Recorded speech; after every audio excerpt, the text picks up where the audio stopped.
Assalamualaikum warahmatullahi wabarakatuh.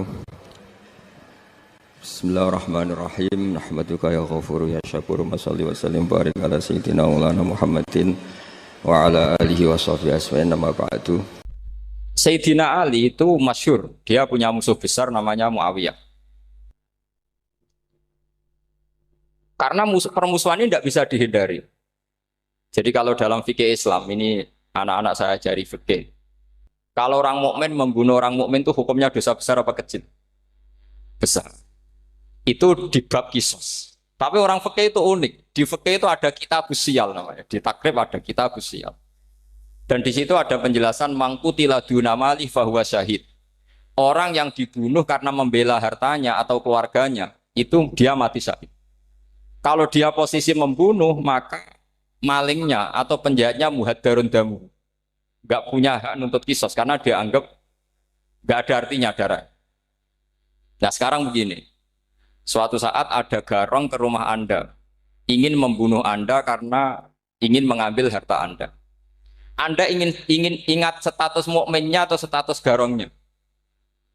Terus kamu mau dibunuh diam aja. Saya tidak mau membunuh orang mukmin atau membunuh orang muslim. Nah, kesulitan yang dialami Sayyidina Ali seperti itu. Orang-orang Khawarij cara berpikir Ali ku geblek. Wong mukmin kok pengen mateni wong mukmin. Muawiyah ya geblek pisan. Wong mukmin kok pengen mateni orang. Padahal suasana sudah kacau. Ketika seorang penjahat mau membunuh yang punya rumah dan yang punya rumah ingin membunuh penjahat. Itu namanya mukmin bentrok sama orang mukmin. Apa orang benar sahibul hak ingin mempertahankan haknya? Tidak sampai saya tanya. Itu sahibul hak, yaitu yang punya rumah, ingin mempertahankan haknya. Meskipun dalam duel ini kadang terjadi pembunuhan. Nah di sini ini ya, ulama ahli sunnah menyebut masalah istihadiyah. Kelompoknya Sayyidina Ali mempertahankan nyawanya, meskipun dengan cara membunuh pasukan Muawiyah. Pasukan Muawiyah juga mempertahankan nyawanya, meskipun harus membunuh pasukan Ali. Zaman itu susahnya istihad seperti itu. Tapi orang Khawarij cara berpikir enggak, ini biang keladi masalah itu Ali sama Muawiyah. Mereka malah rapat, ya sudah dua-duanya bunuh saja. Ya masyhur tuh, akhirnya Sayyidina Ali dibunuh oleh orang Khawarij. Makanya ini penting ya, pentingnya ngaji seperti ini. Jadi kamu harus dilatih berpikir nubuwah. Ya, dilatih berpikir apa? Nubuwah disebut al-ulama warasatul. Meskipun dengan cara yang ekstrim, tapi pikirannya saja, jangan perilakunya. Saya punya contoh sekian kasus, sekian tragedi. Misalnya begini, saya itu dulu punya teman, dia soleh, bisa baca Fathul Mu'in. Dia itu janggal, bilang sama saya, Gus, tidak biasanya Rasulullah itu agak-agak nyindir orang fakir. Ini kok ada hadis kadal fakru ayakuna kufur, bahwa kefakiran itu mendekati apa? Kekufuran. Dia itu aneh sekali. Biasanya tidak biasanya Rasulullah kritik seperti itu. Walhasil ini singkat cerita, anak ini ngalami satu trauma. Dia itu miskin. Gara-gara miskin gitu jadi burunya orang non muslim. Dan sering disuruh nganter majikannya itu ke tempat-tempat lokalisasi. Dia mulai mikir, ini gara-gara fakir saya harus nganter orang ke lokalisasi. Mulai ingat dia, sedekah Rasulullah ini gara-gara fakir saya jadi pengantar orang ke lokalisasi. Suatu saat majikannya itu benar-benar bangkrut, malah tidak disuruh nganter. Pokoknya carikan yang cantik bawa sini. Pusing. Nah, dia akhirnya walhasil lari terus keluar, terus dia cerita betapa ekstrimnya fakir sehingga gara-gara fakir saya harus jadi penolong orang yang mau apa mak. Anda boleh berpikir ekstrim, tapi ekstrim dalam melawan kemungkaran itu tadi. Saya nggak boleh jadi fakir, tapi takutnya fakir yang nanti jadi alat kemak. Imam Ghazali juga punya contoh seperti itu. Imam Ghazali pernah marah besar ketika tren di Baghdad itu orang belajar fakih semua. Hatta la yakuna thamma tabibun illa min ahli dhimmah, kata beliau. Sampai di Baghdad itu tidak ada dokter kecuali orang kafir dhimmah. Akhirnya kalau ada ulama sakit, saya masih ingat pas kecil, kalau ada ulama sakit itu tidak boleh dibawa ke rumah sakit. Takutnya ketemu dokter muslim, non muslim malah disuntik langsung apa? Akhirnya ulama saat itu berfatwa, orang Islam harus ada yang jadi dokter. Banyaklah gus-gus yang sekolah ke dokter. Yang masyhur ya seperti Sahal itu, Sahal bin Abdul Fattah. Itu dulu putranya Ki Fatah yang menolong Mbah Mahfud saat sembunyi. Saking idolakannya Basal, anaknya dinamakan Sahal, tapi dia jadi dokter spesialis bedah. Begitu seterusnya urusan negara. Dulu itu orang jabat itu tidak boleh, karena jabat itu dekat dengan syubhat, dekat dengan haram. Tapi gara-gara pejabatnya non-muslim, kalau bikin aturan ya ala non-muslim. Ulama akhirnya sadar, andikan kita yang jabat pasti tidak seperti itu. Bisa bikin perda ini, bisa bikin pelaturan begini yang menguntungkan Islam. Nah, jadilah banyak pejabat yang sekarang muslim. Tempat-tempat maksiat diobrak-abrik sama Satpol PP macam-macam. Kita untung. Tapi kalau orang-orang Khawarij pikirannya pokoknya pejabat itu dekat dengan haram, dekat dengan syubhat. Padahal dengan kita jabat bisa bikin perda atau apa yang menguntungkan Islam. Kemudian menjadi masalah baru secara fikih. Ini adik-adik dengerin biar kulino senam fikih. Kalau caleg soleh, misalnya Mas Nadif nyalek, ini tadi tak guyoni, mau jadi bupati ndak, kalau ya mau saya dukung. Jadi misalnya gini ya, Zaid sama Bakar, misalnya Bakar itu orang soleh, mau jadi calon lurah. Dia tahu kalau dia lurahnya kampung lebih baik. Kalau yang jadi ini Zaid, itu kampung itu rusak karena dia suka dugem, suka macam-macam.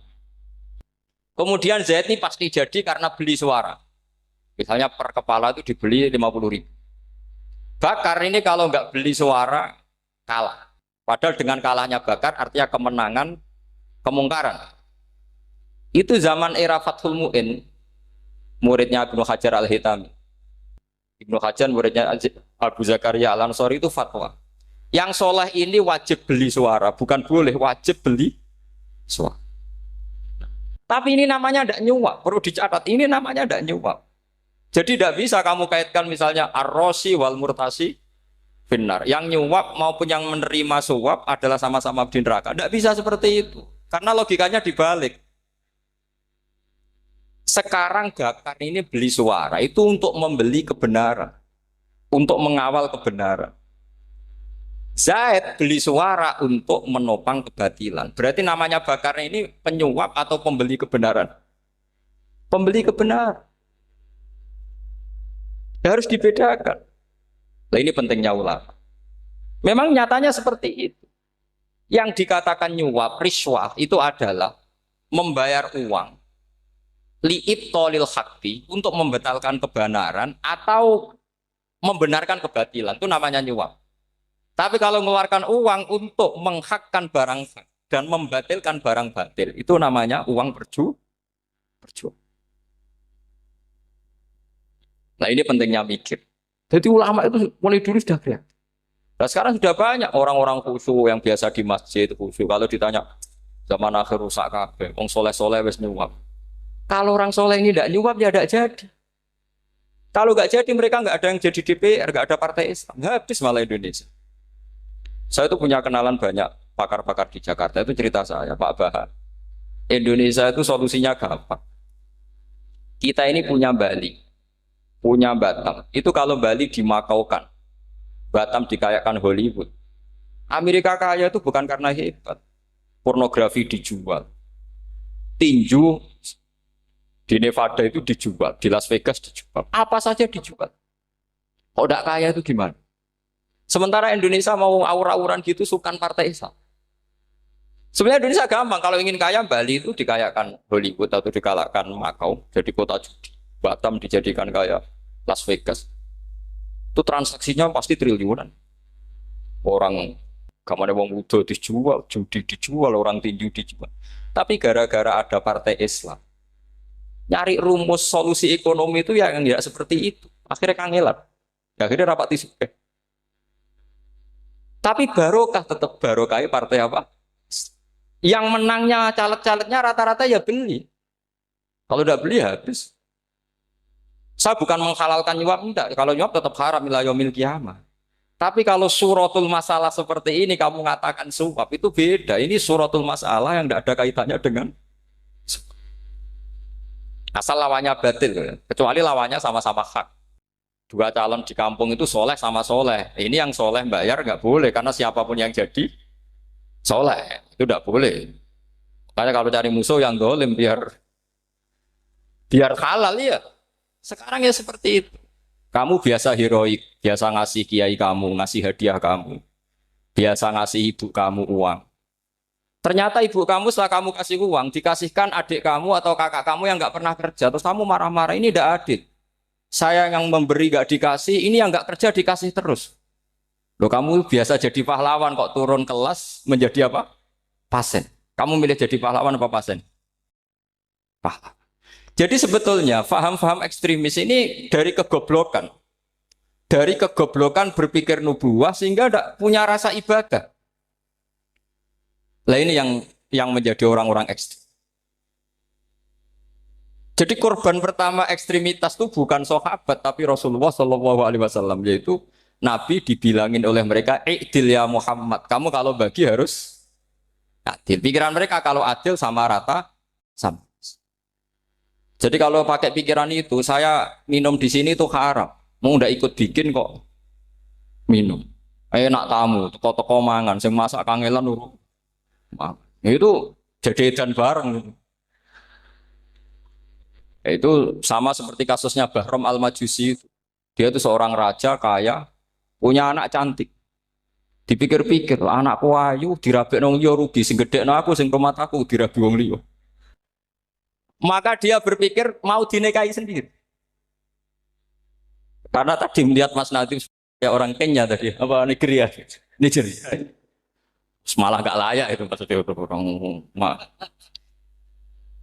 Ini Mas Nadiem ini termasuk harus mendukung gerakan tidak ekstrim. Nyawanya masih itu karena barokahnya beliau agak-agak gitu. Tapi nggak sampai liberal ya, agak-agak pokoknya itu. Karena ketika ada gerakan ekstrim di Mesir, itu termasuk dia DPO. Ternyata setelah ada intelijen, beliau pas buka itu nggak makan dulu tapi rokok dulu. Wah ini mesti orang sekuler, nggak ekstrim. Akhirnya nyawanya sampai sekarang itu barokahnya rokok pas iftar itu pas. Nah, tanya ini masih hidup ya Mas. Ya. Ya pernah sepuh sama saya. Jadi pikiran-pikirannya Bahram itu seperti itu. Walhasil akhirnya Bahram itu menikahi anaknya sendiri. Masyhur itu dalam cerita. Jadi ceritanya itu ada seorang wali tidur di Masjid Haram sama Rasulullah, ditemuin gitu. Terus kata Rasulullah, salam saya untuk Bahram Al-Majusi. Ternyata dicari-cari nggak ada Bahram lain kecuali Bahram yang berdua, bahkan anaknya sendiri mau dinikahi. Ya cara berpikir karena seperti itu.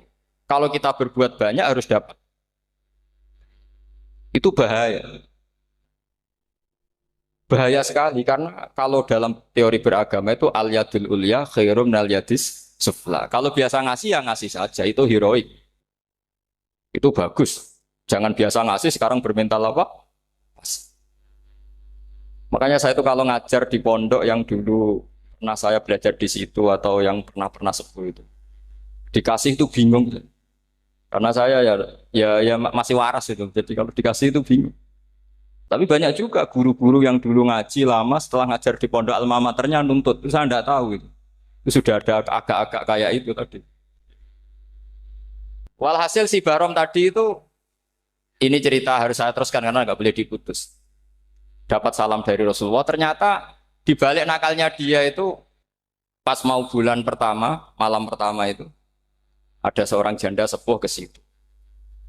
Ganggu dia tentu ya. Ketika dikejar pulang lagi sampai 3 kali. Dia tanya, kenapa Bu kamu begitu? Katanya saya ini anak-anak saya kelaparan. Kalau saya pulang anak-anak saya nangis minta makan. Saya ingin minta Anda. Tapi setelah saya ingat Anda ini majusi, saya mukmin, saya mukminah, saya pulang. Ya sudah Bu, kamu di rumah saja. Nanti saya kirimi makan. Dikirimi sendiri, padahal dia seorang raja, orang kaya.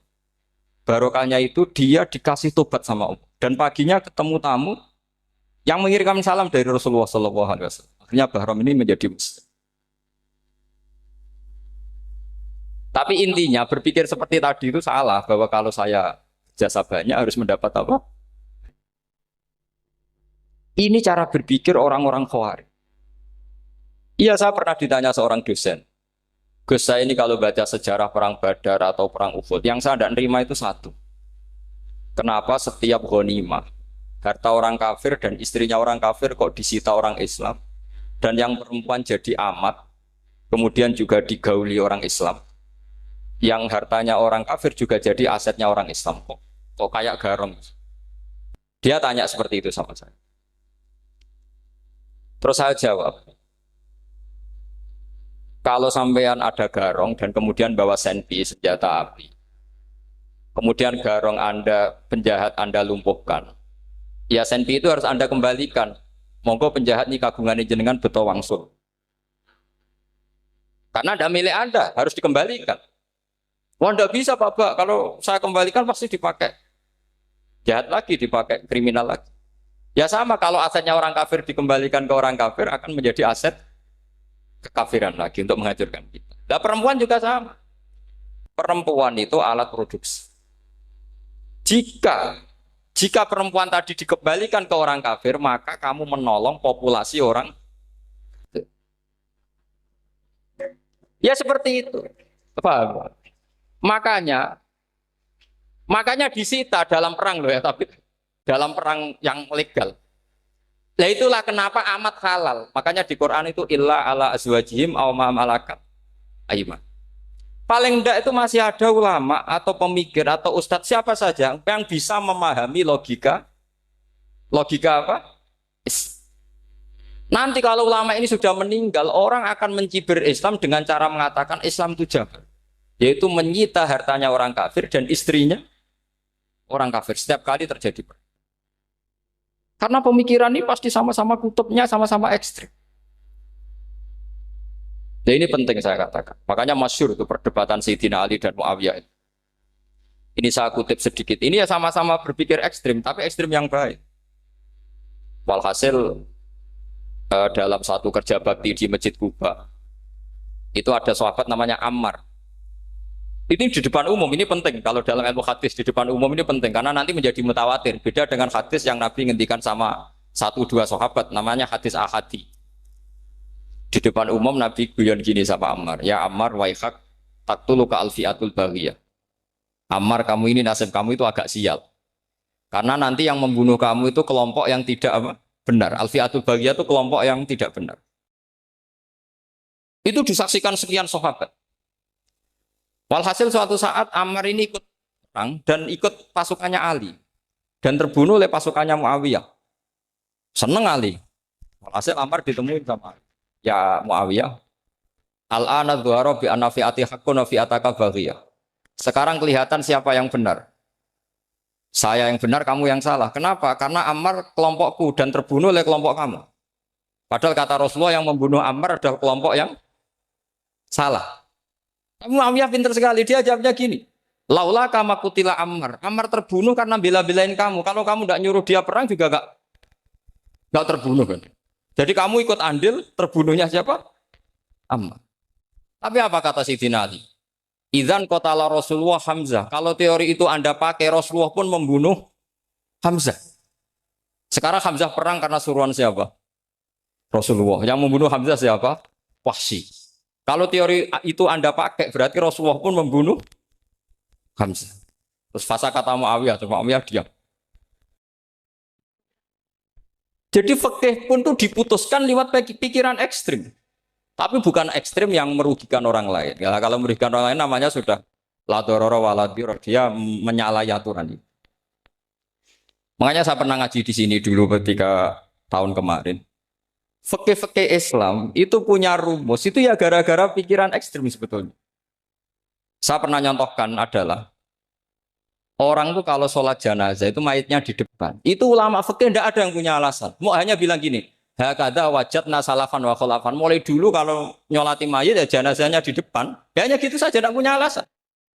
Makanya ulama lain mengatakan tidak apa-apa jenazah di belakang. Yang sholat di depan. Kenapa? Fa innaha laysat bimanzilatil imam. Memangnya jenazah imam kok harus di depan? Itu ya tidak ada yang bisa bantah. Bagaimana mungkin harus di depan? Oh enggak, imam kok harus. Yang harus di depan itu imam. Jenazah itu imam apa enggak? Enggak. Terus alasan kedua sholat ghaib. Kalau ada orang mati di Surabaya, Mas Nadib di sini, sholat gaib boleh enggak? Boleh. Jenazahnya di depan apa belakang? Belakang. Di belakang kan? Berarti harus enggak jenazah di depan? Ya dia mau ngakeh yang jelas kalau itu. Lah ini contoh-contoh kecil. Nah orang Khawarij itu orang yang paling tidak mau menerima otak adik seperti itu. Akhirnya jadi goblok bareng tadi. Ya makanya Rasulullah pun jadi korbannya Khawarij. Muhammad kamu harus adil. Karena pikiran mereka adil itu yang memberi banyak ya dapat banyak. Kalau pikiran nubuah tidak seperti itu. Kalau yang biasa memberi, biasa heroik, biasa baik ya biar tetap biasa memberi. Jangan dilatih jadi apa? Fasih. Ini mungkin adik-adik juga agak keberatan, tapi harus dilatih. Makanya saya itu jadi kiai itu ya mulai kecil anaknya kiai butuh kiai. Saya itu ya mulang tuh senang. Saya tidak pernah terlintas dikasih santri atau dihormati ya enggak. Mungkin sampai mati agak terlintas. Ya pikiran saya sederhana. Biasa mulang pahlawan malah sekarang pasien itu malah kayak cemen, kayak turun kelas itu. Jadi saya terus ya enggak kepikiran sama sekali. Loh kalau saya minta sama Allah karena itu atasan saya. Makanya ada ulama yang ekstrim gini, ini kisah nyata. Ada ulama alim datang ke seorang raja. Rajanya ini soleh padahal. Ternyata pas raja itu berdoa, ya Allah saya kasih ini, kasih ini. Padahal ulama tadi itu mau mengajukan proposal. Mau minta apa gitu. Terus dia pulang ketika ditanya, Pak Kiai kenapa pulang? Ternyata raja itu minta zat yang sama yang saya mintai. Kalau raja saja masih minta, ngapain saya minta raja? Saya akan minta zat yang dimintai raja. Terus pulang dia. Wah, itu ya pikiran ekstrim, tapi bagus ekstrimnya.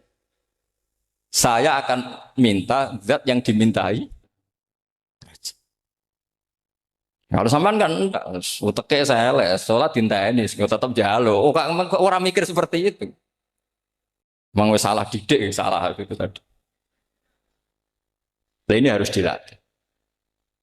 Masyhur itu ketika Nabi pas Fathu Makkah itu, orang-orang Ansor komentari Nabi gini, ketika Nabi sangat happy di Mekah, sangat enjoy di Mekah, kata orang-orang Ansor, Amar rojul fa'adroka durok fatun fi ahli wa ulfatun fi asyiroti. Namanya orang pasti happy kalau di kampung halaman. Jangan-jangan Rasulullah itu nanti hidup di Mekah lagi, karena Mekah sudah dikuasai orang Islam. Beliau pasti kangen sama keluarga, sama Mekah. Tapi ya sama, ketika Rasulullah mulai ngasih itu, orang-orang Quraisy dikasih banyak, orang Ansor juga pikirannya seperti itu. Baru orang Ansor dilatih pikiran nubuwah, yaitu tadi.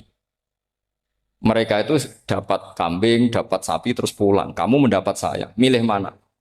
Milih Rasulullah Shallallahu Alaihi Wasallam. Sekarang kamu saya balik.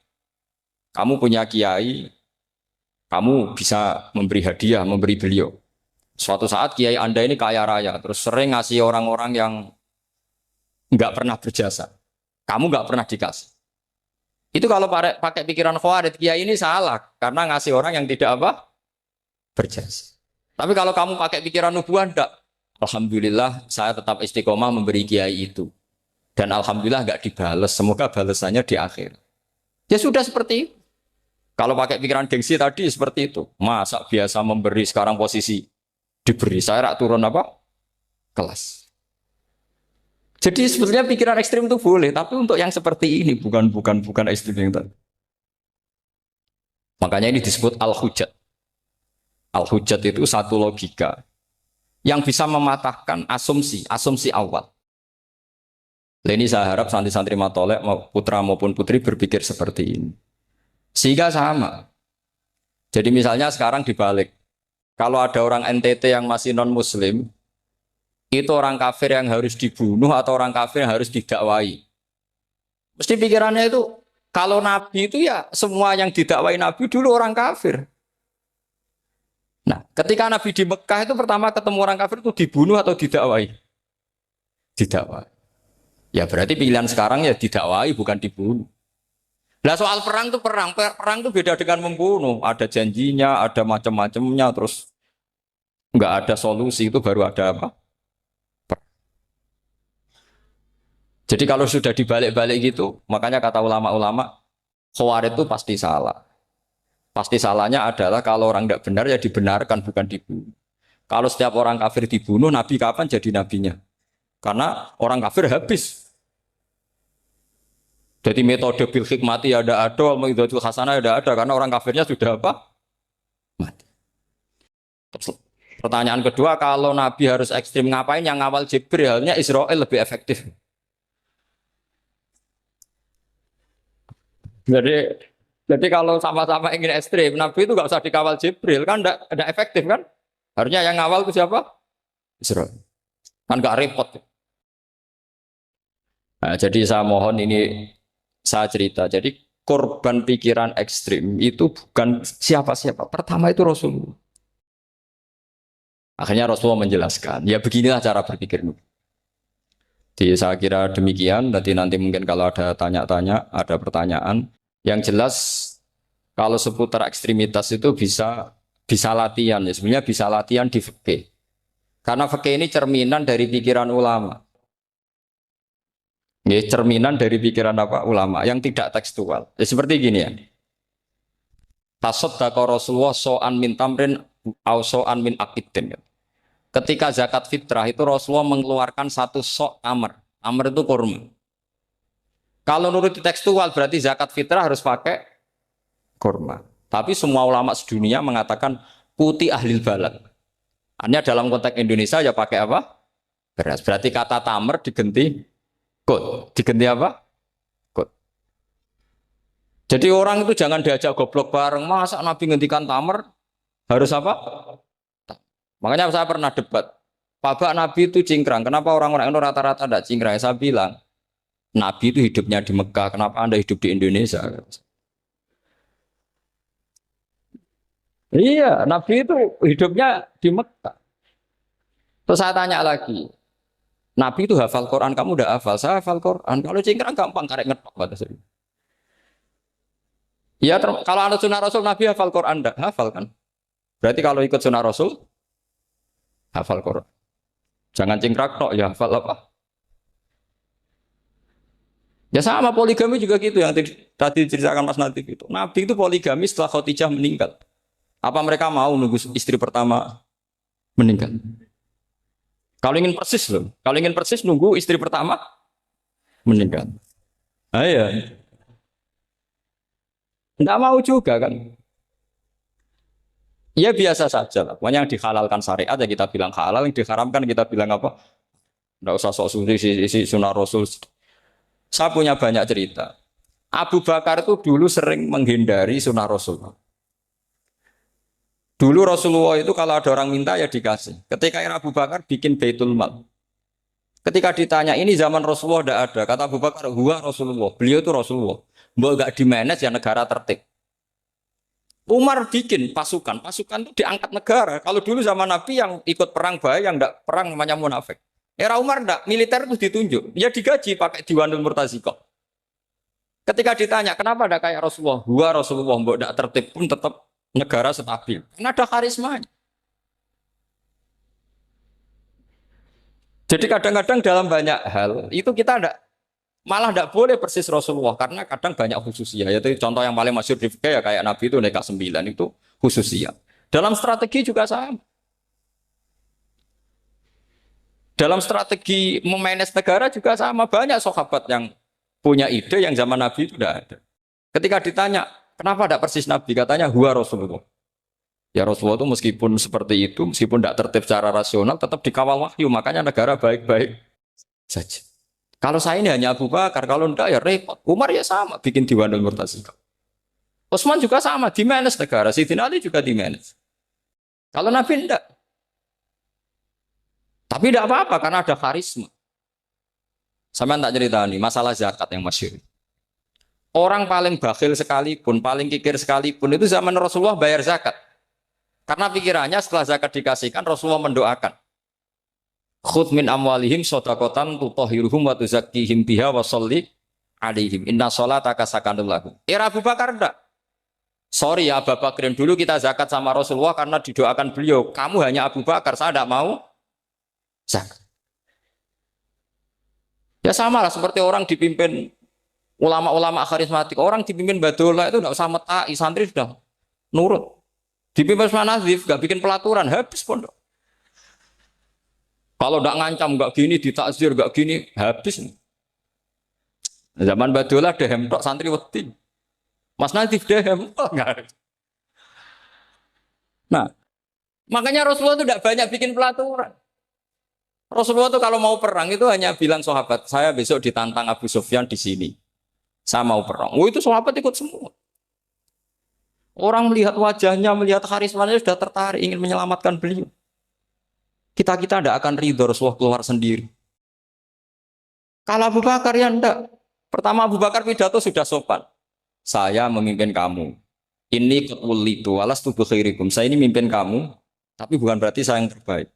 Jika saya benar maka dukunglah. Kalau salah ingatkan. Itu pertama orang-orang bilang apa? Fawwala uqiman nakabisef. Nanti kalau Anda salah tak ingatkan pakai pedang.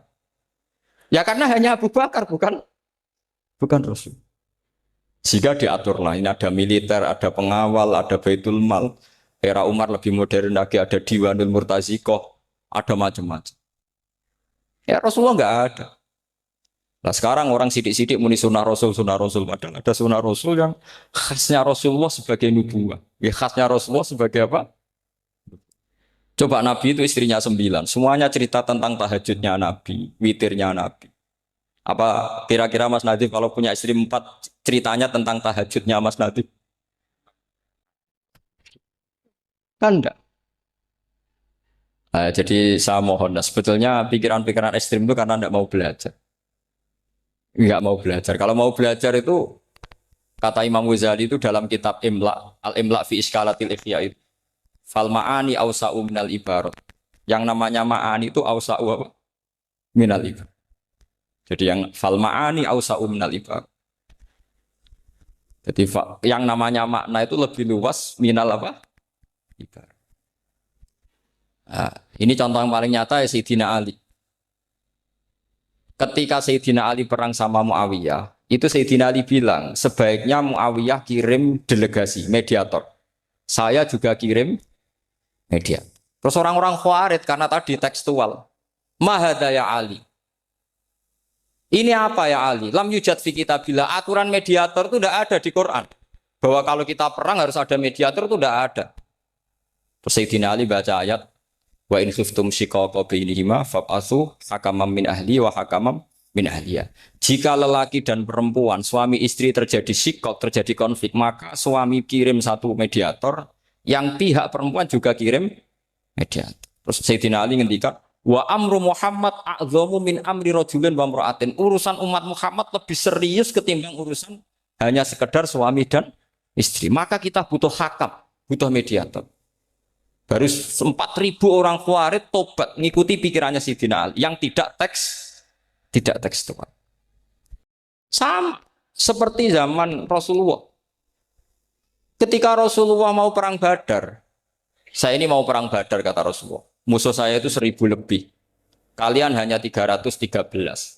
Apa kita teruskan? Itu sahabat langsung bilang gini, saya itu hafal teksnya. Idzan lanaqulu laka kama qalat banu Israil fathab anta wa rabbuka faqatila inna hahuna qa'idun walakin idhab anta faqatila inna ma'akum muqatilun. Ini kelihatan sekali bahwa para sahabat sudah ada tekstual.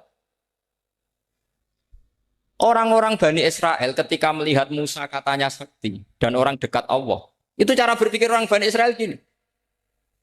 Walhasil ada perintah supaya Musa itu merangi kaum Jabarin. Orang Jabar ini gagah-gagah, pikirannya orang Bani Israel. Musa kami itu sakti dekat Allah, ya sudahlah sama Allah saja sana, tak tunggu di rumah kabarnya. Itu kan sama dengan santri semedit, roh kiai ini suga, kiai aku suga, terus tak pikirkan seperti itu. Ya sama seperti itu. Nabi ku kekasih Allah, mesti perang menang, terus tak ewangi mesti menangis. Fadhab anta wa rabbuka faqatila inna hahuna. Kok itu? Ya sudah kamu berangkat saja sama Tuhan, tak tunggu di rumah. Tapi apa kata para sahabat Ansor ketika Nabi minta supaya mereka dukung di perang Badar? Langsung bilang, idzan lanaqulu laka kama qalat Bani Israil. Kita tidak akan bermental kayak Bani Israil. Ini tekstual apa? Enggak.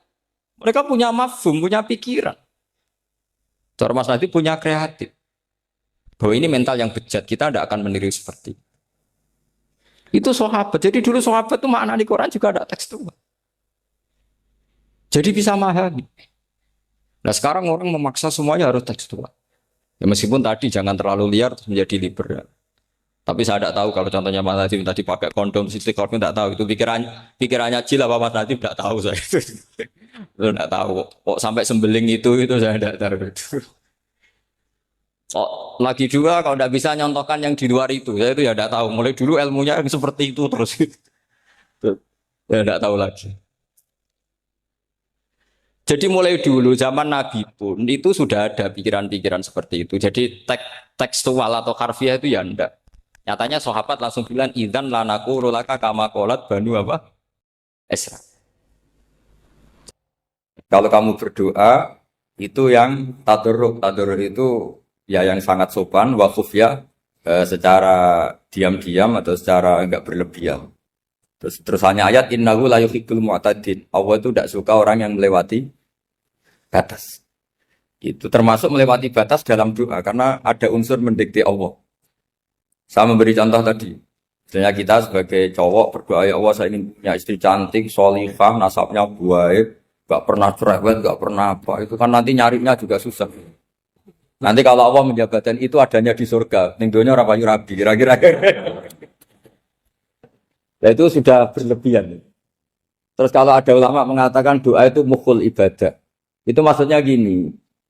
Doa itu bukti kita minta. Minta itu bukti kita lemah. Dan merasa lemah itu sudah bagian dari ibadah. Makanya masyhur itu syairnya Abdul Al-Haddad itu. Fadu'ai wabdihali dalilun li fiftikori. Jadi saya berdoa itu hanya sebagai bukti saya butuh Allah. Saya sendiri tidak punya kepentingan mustajab apa enggak. Jadi wali-wali yang mengatakan doa itu mukhul ibadah, sebetulnya itu malah wali-wali yang dari awal enggak kelintas disembadani apa enggak. Butuhnya dia itu menunjukkan bahwa saya ini lemah. Buktinya, posisinya minta. Itu yang dimaksud mukhul ibadah. Tapi kalau kita berdoa terus posisi kita protes. Katanya kamu baik ya Allah, engkau baik. Ternyata enggak juga. Buktinya semua doa saya enggak kamu kabulkan. Wah, ini malah doa kriminal. Jadi yang dimaksud mukhul ibadah itu doa itu bukti minta. Minta itu bukti lemah. Makanya ada syairnya Abdul Al-Haddad maksud fadu'a ibabdihali dalilun li fiftikor. Jadi saya minta engkau ya Allah itu bukti saya butuh. Jadi itu bukan dua hal yang harus dipertentangkan. Jadi kalau doa dikatakan apa? Ibadah karena di doa itu minta. Nah minta itu bukti merasa kita lemah. Berarti kita sa'il Allah mas'ul. Kita minta Allah yang kita mintain. Kita menengadah Allah yang berposisi memberi. Itu saja sudah cukup sebagai ibadah. Meskipun doa kita tidak mustajab. Karena memang tadi seperti itu. Kalau di ilmu-ilmu tasawuf itu apa ya? Doa itu memang benar-benar sudah mukhul ibadah karena tadi perasaan merasa butuh sama Allah itu. Nah, merasa butuh itu, nah kalau kita berdoa merasa butuh sama yang kita minta, itu dalam ilmu tasawuf sudah kriminal, berarti kamu lebih butuh makhluknya. Misalnya begini ya, saya ingin punya rumah bagus, terus setelah punya rumah kredit saya utangnya banyak. Sebetulnya saya itu tidak pernah ingat Allah, gara-gara utang banyak, kredit jatuh tempo, terus melibatkan Allah. Ya Allah saya ini utang banyak, ini, terus tolong dibayar. Sebetulnya saya itu ingat utang. Cuma Allah tak libatkan kan. Lah itu tidak akan jadi wali. Yang jenis ini tidak akan jadi wali. Saya ingin jadi dosen. Melibatkan siapa ya nanya? Melibatkan Allah. Terus malam-malam bangun melibatkan Allah. Itu artinya apa? Kamu itu lebih ingin yang kamu minta ketimbang ingin Allah. Kalau wali itu enggak gitu. Kangen Allah. Terus tahu Allah itu zat pemberi. Karena tahu Allah zat pemberi terus minta. Maka yang dikangen itu ya Allahnya dulu. Kalau kita kan enggak. Punya kasus dulu, punya keinginan banyak dulu. Baru ingat siapa yang bisa ya. Oh Allah. Allah kita libatkan. Ya untungnya Allah baik. Mau ramal utang, bukan mikir. Untungnya Allah enggak jawab itu. Jadi itu bedanya wali. Kalau wali itu kangen Allah dulu. Baru minta. Kalau kita enggak. Banyak masalah dulu. Baru melibatkan Allah. Nah yang jenis ini tuh bahaya. Kalau enggak disembadani mesti ngomel ya. Gusti katanya kalau yang minta kamu kabulkan, ternyata ini enggak. Nanti kalau Allah jawab, kamu itu tidak kangen saya, kamu itu kangen uang, kangen perempuan cantik yang kamu inginkan. Terus kamu melibatkan saya. Urusannya apa saya dengan itu, Pak? Makanya tidak usah nuntut karena awalnya sudah sah. Ya saya kira itu ya. Jadi ada ayat apa? Ud'u rabbakum tadarru'aw wa khufyah. Terusannya apa? Innahu la yuhibbul mu'tadin. Itu di semua tafsir dikatakan Allah gak suka orang yang berlebihan dalam doa. Berlebihan tadi, misalnya minta sesuatu yang terlalu besar, atau permintaan kemarin saja lanu addi syukroh, kita tidak bisa memenuhi mensyukuri, sudah minta lagi. Misalnya seorang jomblo, targetnya kan asal payu nikah. Tapi setelah nikah bayangkan istrinya solihah, tidak cerewet, itu kan berlebihan. Bilang status jomblo saja belum kamu syukuri kok sudah minta macam-macam. Jadi harusnya kan syukur dulu ya. Sekedar laku nikah ini kan ada syukur yang harus, seperti jadi dosen juga gitu. Sekedar jadi dosen harus kita syukuri dulu karena menjadi kita tidak nganggur. Itu kan satu harkat sosial yang luar biasa. Jangan tahu-tahu sudah hari kedua cari intensif, cari ini itu, syukurnya aja belum sudah kemana-mana. Lah itu sudah mu'tadin, sudah melebihi apa? Batas. Ya saya kira. Jadi begini ya masalah pendidikan ya. Kalau saya jawab pakai ilmu hakikat saja karena ini keahlian saya. Sebetulnya begini ya, kalau misalnya itu ya subjektif juga, misalnya bilang rata-rata alumni pondok ini sukses, alumni kampus ini sukses, yang ini tidak sukses, itu satu pasti subjektif. Karena biasanya yang diterkenalkan yang sukses-sukses. Saya punya tetangga dari pondok yang Anda sebut itu kebetulan tidak sukses semua. Itu jantogo saya sampai ngeluh. Saya ini gimana kok? Ya sudah seperti itu kan subjektif. Tapi menyangkut pendidikan itu begini ya, menyangkut hasil dari pendidikan itu. Andai kan kita bicara ilmu hakikat, misalnya kita mondok gitu, mondok kemudian jadi orang miskin, jadi orang yang menurut orang banyak tidak berguna di masyarakat.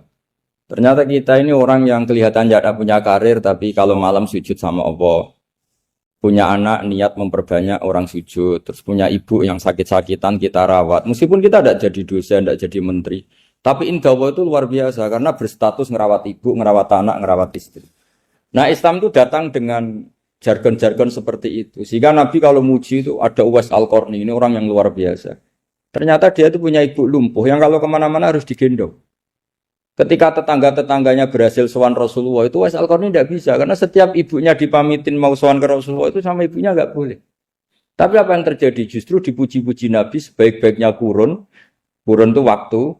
Adalah kurun yang ada Uwais Al-Qarni. Saya punya teman, ini kisah nyata, saya berkali-kali ngisi ngaji di komunitas ulama. Ini mungkin tidak bagus untuk kampus, tapi harus saya utarakan. Supaya ya kita evaluasi, saya bilang gini, saya ini jadi kiai itu sering iri sama orang goblok. Orang goblok itu barokah kata saya gitu. Itu kiai-kiai kaget semua, karena saya bilang orang goblok itu barokah.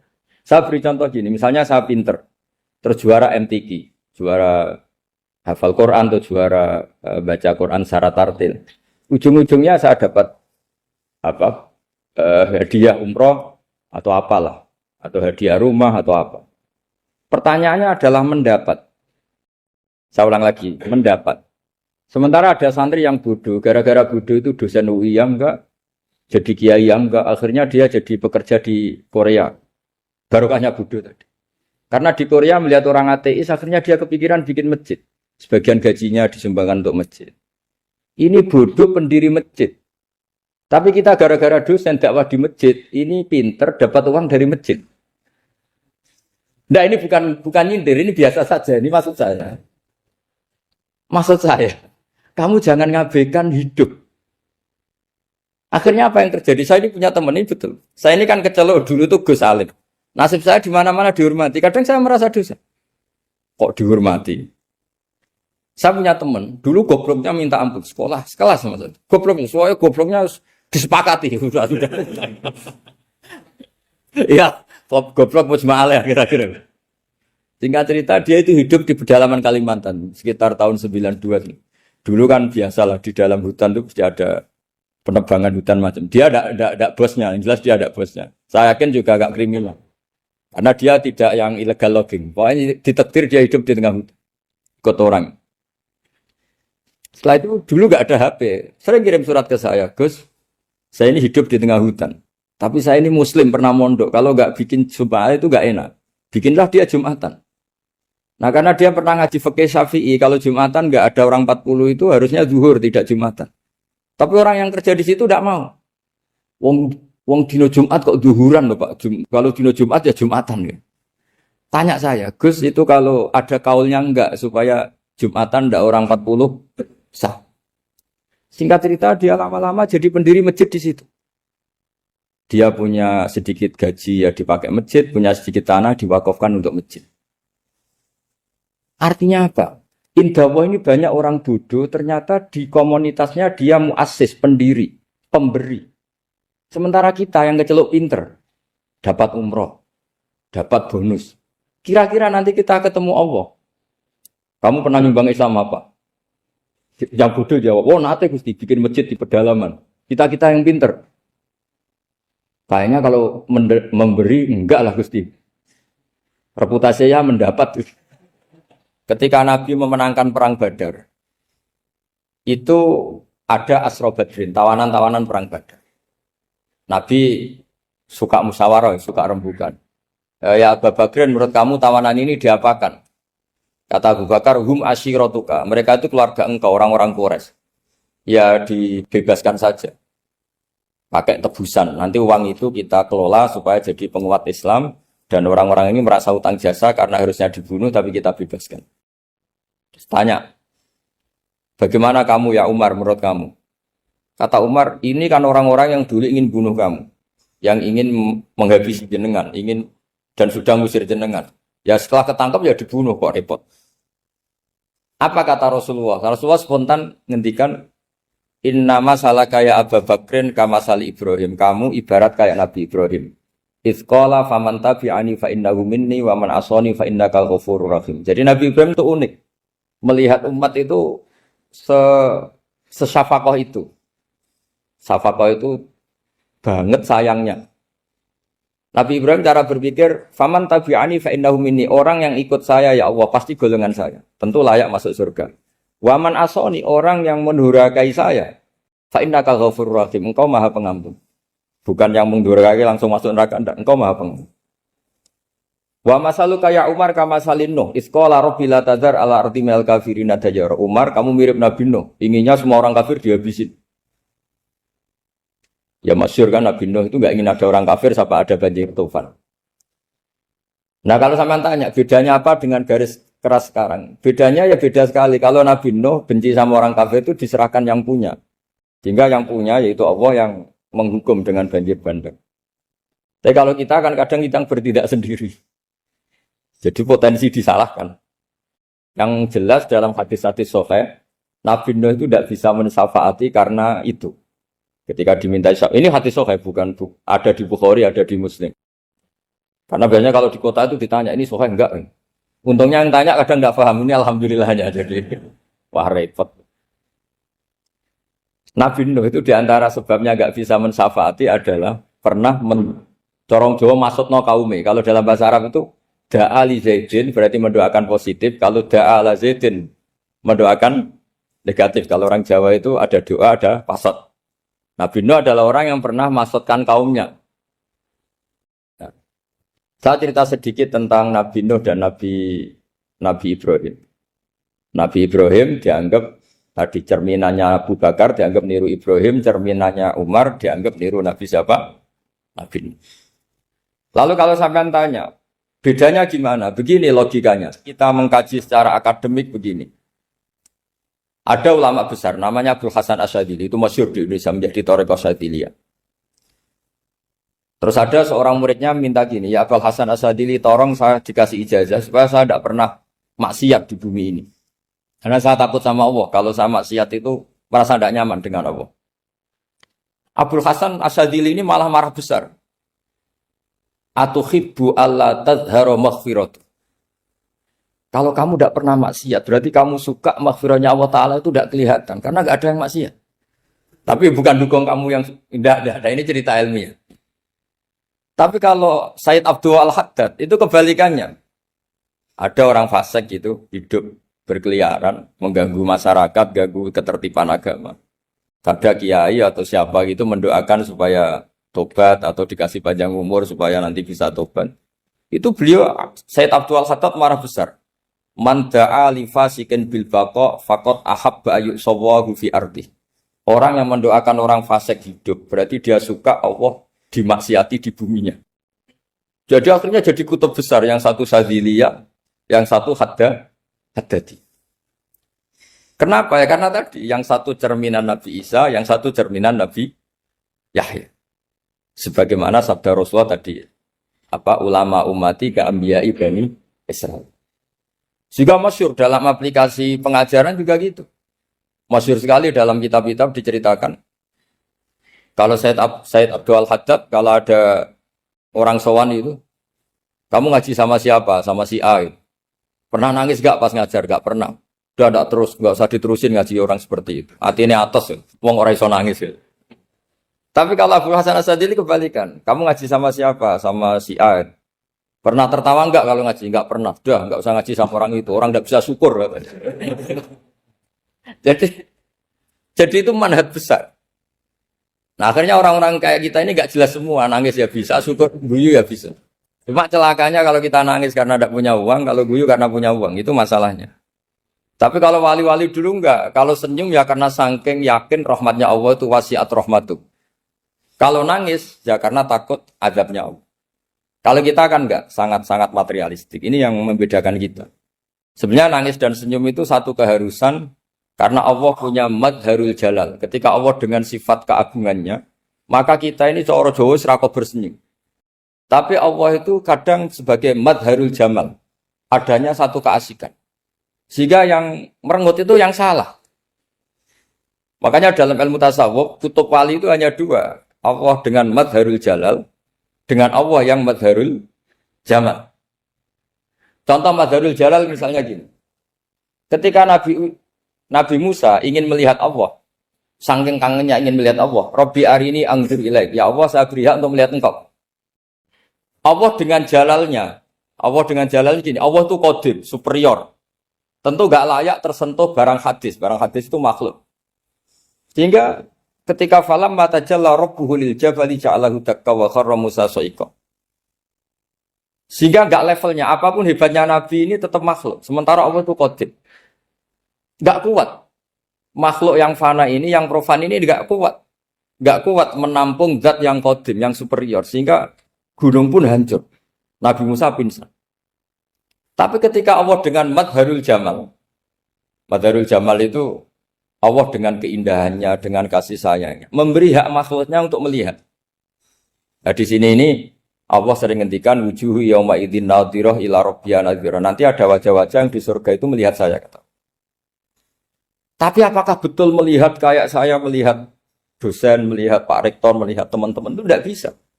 Karena Allah itu qadim, sehingga meskipun manusia ahlul jannah melihat Allah, tetap Allah ngendikan la tudrikuhul absar wa huwa yudrikul absar. Karena Allah di balik jamalnya ya punya jalal, di balik jalalnya juga punya jalal. Sehingga selalu di Quran itu diulang beberapa kali supaya proporsional. Nah, kenapa ahli sunnah tetap berkeyakinan Allah bisa dilihat? Logikanya begini. Fa inna kulla maujudin yasihu ayyura. Allah itu zat sing nyata-nyata wujud dan punya eksistensi. Di mana-mana sesuatu yang wujud itu layak untuk bisa dilihat. Lalu pertanyaannya gini, kenapa kita tidak bisa melihat sekarang kok nunggu di akhirat? Karena mata kita sekarang itu profan, fana. Sementara kita setelah di surga, tubuh kita didesain abadi. Ya saya ulang lagi ya, setelah kita di surga, semua fisik kita ini didesain abadi. Tentu karena desainnya sudah abadi, layak melihat zat yang abadi. Tapi pertanyaannya, kenapa tidak bisa ikhatoh, tidak bisa melihat sampai faham, la tudrikul absar? Karena abadi kita itu diabadikan. Sebagaimana surga abadinya diabadikan. Neraka diabadikan. Sementara Allah abadi dengan dirinya sendiri. Yaitu Al-Qayyum. Atau dalam bahasa ngajinya Qiyamuhu binafs. Nah lalu pertanyaan, makanya Mu'tazilah itu menentang betul kalau orang di surga bisa melihat Allah. Cara berpikir Mu'tazilah, melihat itu artinya yang dilihat ada arahnya. Sementara Allah terbebas dari arah. Tapi kata ahli sunnah cara berpikir tidak seperti itu. Melihat itu pokoknya tahu. Nah, tahu karena mata itu karena kita ditakdir tahu itu karena mata. Sebetulnya yang menjadikan tahu itu tidak mata. Ya kalau tahu ya tahu saja, bukan harus pakai mata. Itu cara berpikir ahli sunnah wal jamaah. Jadi saya beri ya bocoran. Kenapa mazhab ahli sunnah itu yang dipilih oleh banyak mayoritas di dunia, jumhur itu. Ahli sunnah itu dianggap pikirannya lebih orisinal. Misalnya ahli sunnah kalau ditanya, kenapa kamu melihat? Ya melihat saja. Kenapa kamu mendengar? Ya mendengar saja. Kesannya itu tidak rasional, kayak orang yang nggak pinter itu. Tapi sebetulnya itu yang benar. Jadi cara berpikir ahli sunnah itu melihat itu menjadi tahu. Menjadi tahu itu bisa karena mendengar, bisa karena melihat, bisa karena dikasih tahu, bisa karena bersentuhan. Sebab itu di Quran itu ada ayat ala ya'lamu man khalaqa, bukankah zat yang menciptakan itu menjadi tahu. Sehingga kenapa Allah itu selalu tahu? Karena Allah yang menciptakan. Kalau kamu tahu karena mata, sekali itu jauh, maka kamu tidak melihat. Atau kamu sekarang buta, kamu tidak melihat. Atau tertutupi barang itu, maka kamu tidak melihat. Tapi kalau kamu tahu karena kamu menciptakan, maka akan melihat terus. Misalnya saya ini tukang batu. Saya ingat betul ketika saya bangun Monas, itu pulpen saya tak tanam di dalam Monas. Saya ingat betul kalau pulpen saya warnanya putih, tak tanam di Monas 2 meter dari pondasi. Setelah saya pulang ke Jogja ditanya, di dalam Monas ada apa? Ada pulpen.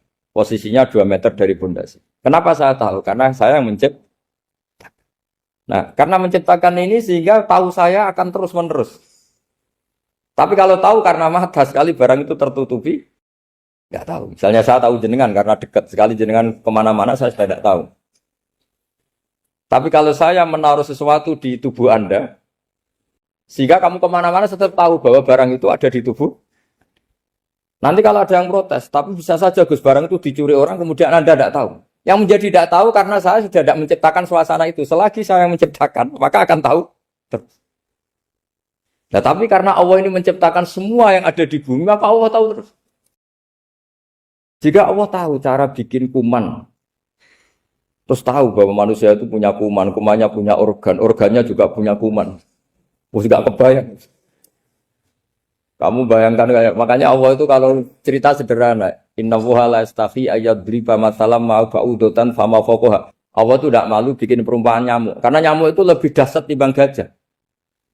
Para pematung itu disuruh bikin gajah masih mampu. Bikinkan patung gajah, mungkin masih sanggup.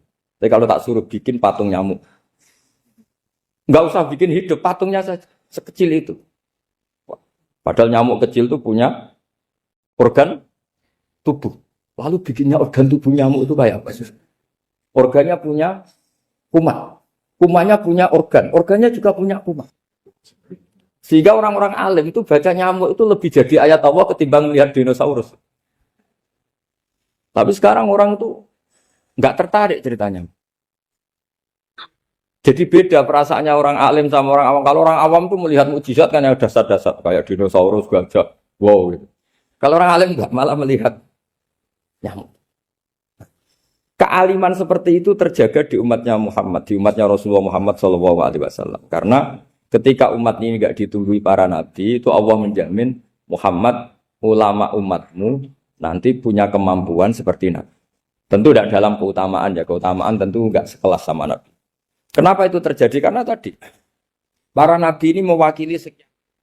Kalau kita sangat mencintai Indonesia, maka kita akan tegas siapapun yang ingin menghancurkan Indonesia. Itu kira-kira cerminan Nabi Nuh. Kalau kita sangat mencintai Allah, maka kita akan benci sebenci-bencinya sama orang yang mendurhakai Allah. Tapi masalahnya, Allah yang kita cintai itu memaklumatkan diri kalau bersifat Ghafur, pengampun.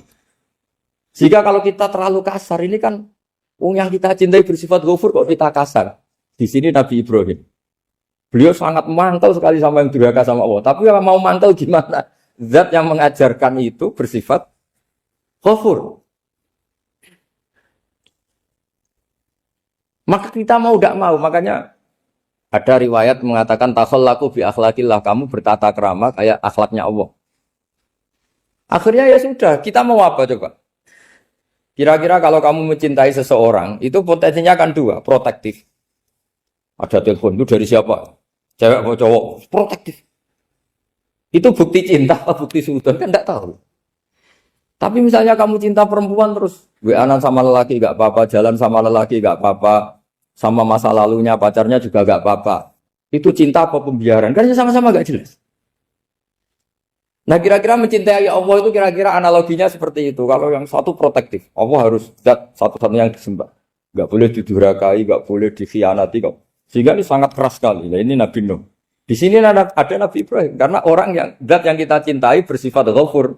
Jika kalau kita terlalu tegas beda dengan sifatnya Allah yang bersifat ghafur.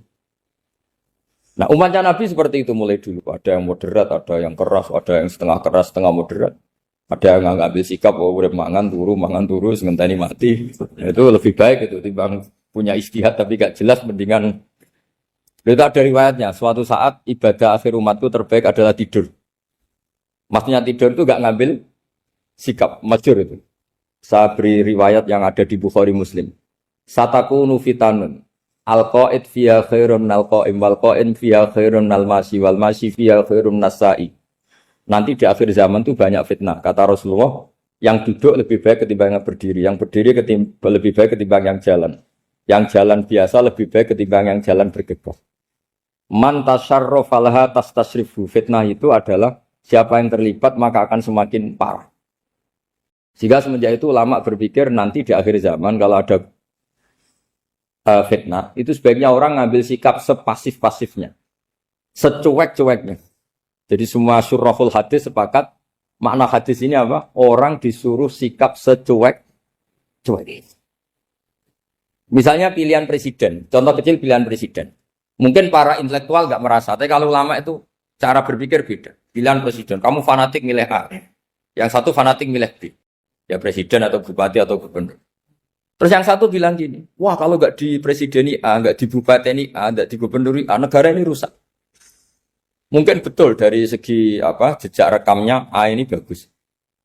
Tapi pertanyaannya secara tauhid, bagaimana Anda menggantungkan kesejahteraan sama makhluk? Kamu nggak pernah terusik begitu kan para intelektual? Itu kan melukai. Bagaimana mungkin Anda menggantungkan kesejahteraan dengan seorang makhluk? Wah kalau di presiden A pasti Indonesia makmur, kalau bupati A pasti Sleman makmur, pasti Bantul makmur. Nah, bagaimana mungkin makhluk yang sedang soleh kamu pastikan selalu soleh? Wong dia makhluk bisa beru. Sementara yang B misalnya fasik, wah kalau dipimpin B pasti rusak negara. Bagaimana kamu pastikan B yang fasik selalu fasik? Dia saja dia husnul Fatimah, yang fasik pas mimpin jadi soleh, yang soleh pas mimpin jadi fasik. Akhirnya ulama karena tahu sifat manusia itu baru badan kendali di tangan Allah. Sikapnya nggak jelas. Saya ini termasuk orang yang terkenal nggak jelas. Karena kalau ditanya, Gus sampai milih presiden mana, bakti mana? Sanut pangeran sing dadi ya kula yalin. Wah, anut pangeran yo kacau. Wah, luwih kacau menan anut pangeran kan. Ini kan sudah tidak sambung karena pikirannya ulama. Memang nggak beda, cara berpikir ulama itu beda. Bahkan bapak saya itu kalau didik saya itu begini. Kalau meseli saya atau ngirim saya dulu itu kan pakai mes. Ini uang kamu 500.000 untuk kamu. Mesti ditambahi 100.000 ini untuk buat jajan sama teman-teman.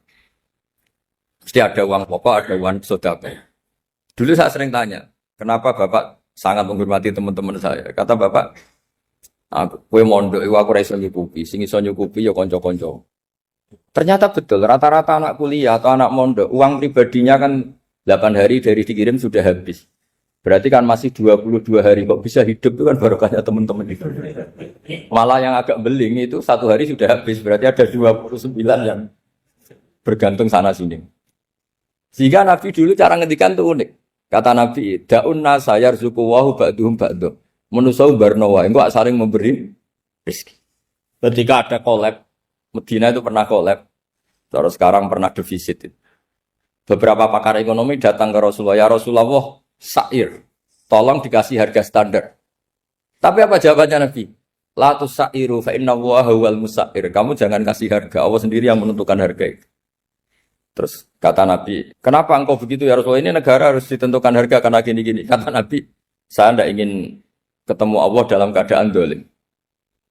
Tapi ini tentu di teori ilmu modern ini masalah. Tapi menurut orang modern. Tapi kalau menurut ilmu hakikat itu nggak akan masalah. Misalnya, kenapa Nabi tidak menentukan harga dalam keadaan negara seperti itu? Jawabannya pakar-pakar hakikat. Ya saya ulang lagi pakar-pakar hakikat. Begini, misalnya ada orang menimbun. supaya nanti harganya mahal. Terus ditimbun terus sampai nunggu harganya mahal. Lama-lama dia sadar kalau timbunannya nggak ada gunanya karena ternyata orang nggak beli. Nah, ketika orang tidak punya kemampuan beli, yang menimbun juga tidak punya uang. Nah, tapi kalau sampean tanya, tapi Gus nak ratuku barang pokok kan kita mati karena kehabisan stok. Itu masalah tauhid Anda. Bagaimana mungkin kamu bayangkan seorang makhluk tidak bisa hidup atau nggak dapat rezeki? Nabi itu orang yang sampai ke derajat hakikat dari tidak pernah bayangkan gitu. Salah sampean jadi orang yang tauhidnya masalah. Sehingga terus bayangkan, wah kalau negara ini kayak, wah kita makan apa? Kalau negara nggak stabil, wah kita gimana? Itu tidak bisa seperti itu. Dulu ketika kita dijajah Belanda, itu kiai-kiai kita, Mbah Hasyim Asy'ari, Mbah Ahmad Dahlan, mondoknya di Mekah. Sampai alim alama, dua beliau, Mbah Hasyim sama Mbah Ahmad Dahlan itu ngajinya sama-sama Syekh Khotib Minangkabau. Cuma Mbah Hasyim lebih menekuni ke Syekh Mahfud Termas, yang satu menekuni Syekh Khotib Minangkabau. Jadi dua beliau itu ngaji di guru yang sama. Mbah saya, buyut saya itu ya sudah mondok Mekah. Zaman dijajah Belanda. Sekarang kita agak dijajah, agak mondok di sana. Buyut saya itu zaman itu sudah haji. Buyut kelima saya. Itu dulu kalau ingin cari tempat yang teduh, itu masuk ke gua. Itu masuk gua itu hanya kepalanya saja. Kakinya masih di luar. Karena gua di Arab tidak seperti gua di sini. Kalau gua di sini kan orang bisa masuk semua. Kalau gua Arab kan hanya celah-celah batu-batu besar. Sehingga ketika Rasulullah hijrah ke Madinah, singgah di Gua Sur, kata Abu Bakar gimana? Andai kan ada orang kafir di depan gua. Kata Abu Bakar gimana? Andai kan mereka melihat kakinya, pasti melihat kita. Karena gua di sana itu satu tubuh tidak bisa masuk penuh. Kalau gua di sini kan ada yang mobil saja bisa masuk. Nah itu bahasa ya kalau mau istirahat itu masuk gua, separuh badan di dalam gua, separuhnya masih di luar. Nah sekarang terus kita bilang, wah kalau kita negara tidak stabil, kita haji kemana dulu zaman dijajah Belanda kita. Jadi yang berusaha terangkan di antara sifat dasar orang-orang baik adalah di mana saja, kapan saja itu memberi manfaat. Termasuk tentu saat paling sulit. Jadi Nabi Isa menceritakan dirinya itu wa ja'alani mubarakan nama kuntu, saya ditakdir Allah berada di mana saja memberi berkah, memberi kemanfaatan bagi orang lain. Ada beberapa cerita tentang Nabi Isa. Jadi perlu diketahui ada 3 nabi yang seperiode. Satu Ibrahim dan Nabi Lut. Ibrahim itu sama Nabi Lut itu pernah paman. Kedua Nabi Musa dan Harun. Sebetulnya yang jadi nabi itu Nabi Musa, tapi Nabi Musa karena alsak, lisannya Anda jelas, minta Nabi Harun, ya tentu minta kepada Allah supaya Nabi Harun jadikan nabi. Terus ketiga, Nabi Isa dan Yahya. Yahya bin Zakaria, terus Isa ini pernah keponakan Zakaria. Kira-kira kalau di Jawa ya misanan antara Yahya dan siapa? Isa. Jadi ada 3 nabi yang seperiode. Tapi yang paling berkompeten, yang sederajat kira-kira seperti itu hanya Isa dan Yahya. Karena Nabi Lut dan Nabi Ibrahim itu beda level. Karena Lut ini pernah keponakan, jadi hubungannya kira-kira yang murid dan guru. Terus Musa dan Harun itu juga nggak level, karena Nabi Harun ini jadinya Nabi itu atas permohonan Nabi Musa. Sehingga meskipun Harun itu kakaknya, tapi nggak berani bantah. Jadi Nabi Musa itu dalam cerita, beliau itu alsak. Alsak itu lesannya agak kedal. Tapi ini alsak yang barokah. Jadi dulu ceritanya Musa kecil karena dia seorang Nabi, beliau seorang Nabi. Itu kalau melihat Fir'aun itu mangkelnya bukan main. Padahal kecilnya dirawat Fir'aun. Singkat cerita mulai kecil sudah usil. Kalau melihat Fir'aun itu ya jenggotnya dipakai mainan. Pokoknya nakal. Lama-lama Fir'aun curiga, dasar orang Israel. Nabi Musa ini turunan Israel.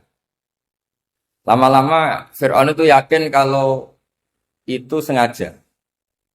Akhirnya Fir'aun mau membunuh Musa. Terus kata istrinya Fir'aun, Musa itu masih anak kecil. Jadi seperti itu ya bawaan anak kecil, bukan bawaan kebencian terhadap orang Kipti, orang Mesir. Kalau dalam bahasa kitab kuno Mesir itu Egypt Al-Qibti. Makanya disebut Maria Al-Qibtiyah.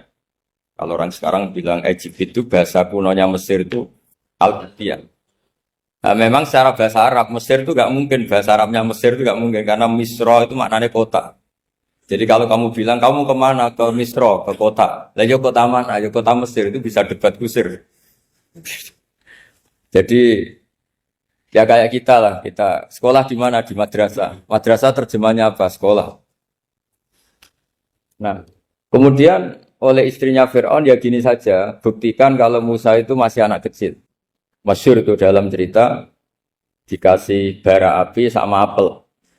Sebenarnya Musa kecil ini sudah pinter mau milih apel. Sama malaikat Jibril diarahkan tangannya itu ngambil apa? Bara api terus dikunyah. Itu yang menyebabkan lisannya Musa itu alsak, agak pelat.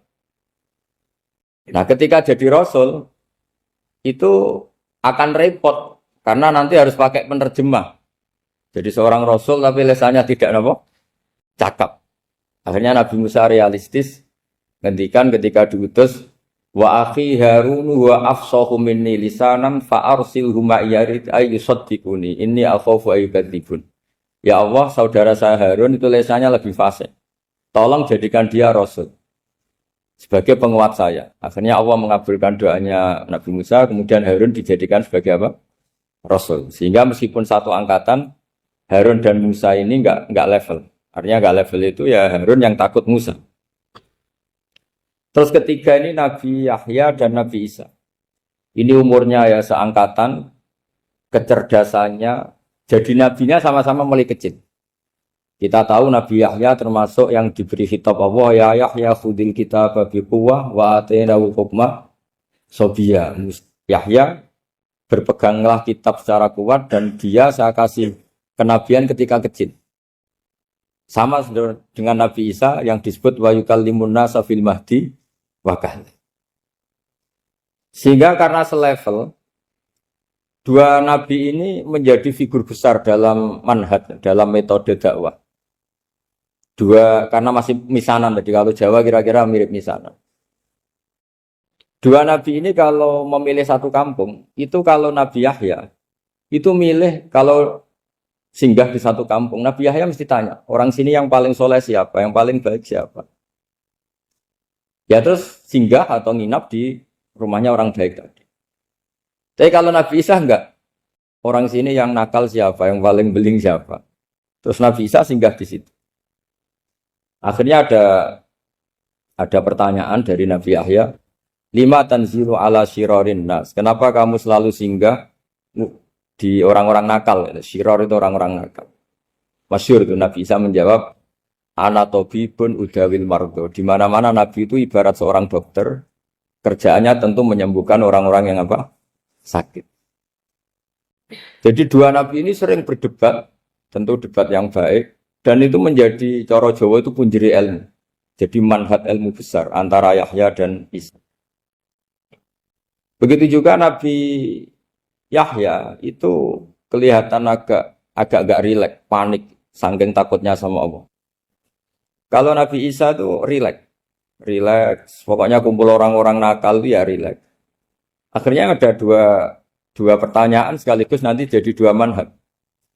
Kenapa kamu sering masam itu, sering kalau bahasa Arab itu abasa ya. Terus yang Nabi Yahya balik bertanya, kenapa kamu sering senyum, sering tertawa? Kenapa memangnya terus? Ka'annaka ta'manu min makrillah. Kamu sering senyum kayak kami sudah terbebas dari azab Allah, dari ditegur Allah, seakan-akan kamu orang paling benar yang enggak akan salah. Nabi Isa balik tanya, sama kamu sering masam, sering merut, ka'annaka taqnatu min rahmatillah, seakan-akan kamu putus asa dari rahmatnya Allah. Sehingga kemudian itu jadi manhaj besar. Kalau terlalu senyum, ya dianggap orang yang kayak enggak punya perasaan dosa. Tapi kalau terlalu masam, terlalu merenggut, seakan-akan rahmat Allah itu terbatas. Sehingga seakan-akan Allah itu rahmatnya enggak cukup lah untuk mengelola manusia ini. Sehingga itu jadi metode besar yang masyhur itu dalam sebuah hadis Nabi ngendikan, ulama ummati ka anbiya Bani Israil. Ulama umatku itu kapasitasnya atau fungsinya atau manfaatnya setingkat nabi-nabi Bani apa? Isra. Karena ketika umat ini enggak ditunggui para nabi setelah Rasulullah SAW, itu yang nunggui hanya ulama. Tapi ulama ini sudah cukup mewakili para nabi Bani Israel.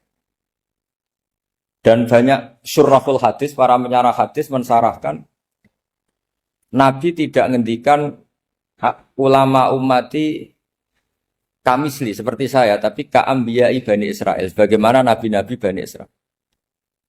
Nabi Bani Israel itu macam-macam. Termasuk ada yang tidak nikah, yaitu yang bernama Yahya dan Isa. Delala umatnya Nabi itu ada orang alim alamah yang ilmunya melegenda, yaitu namanya Imam Nawawi. Itu tidak nikah. Sampai kabudut. Meskipun dalam ajaran syariatnya Nabi, an-nikah sunnati, tapi selalu ada orang yang ditakdir tidak nikah. Karena masyhul, karena sibuk ngurus ilmu.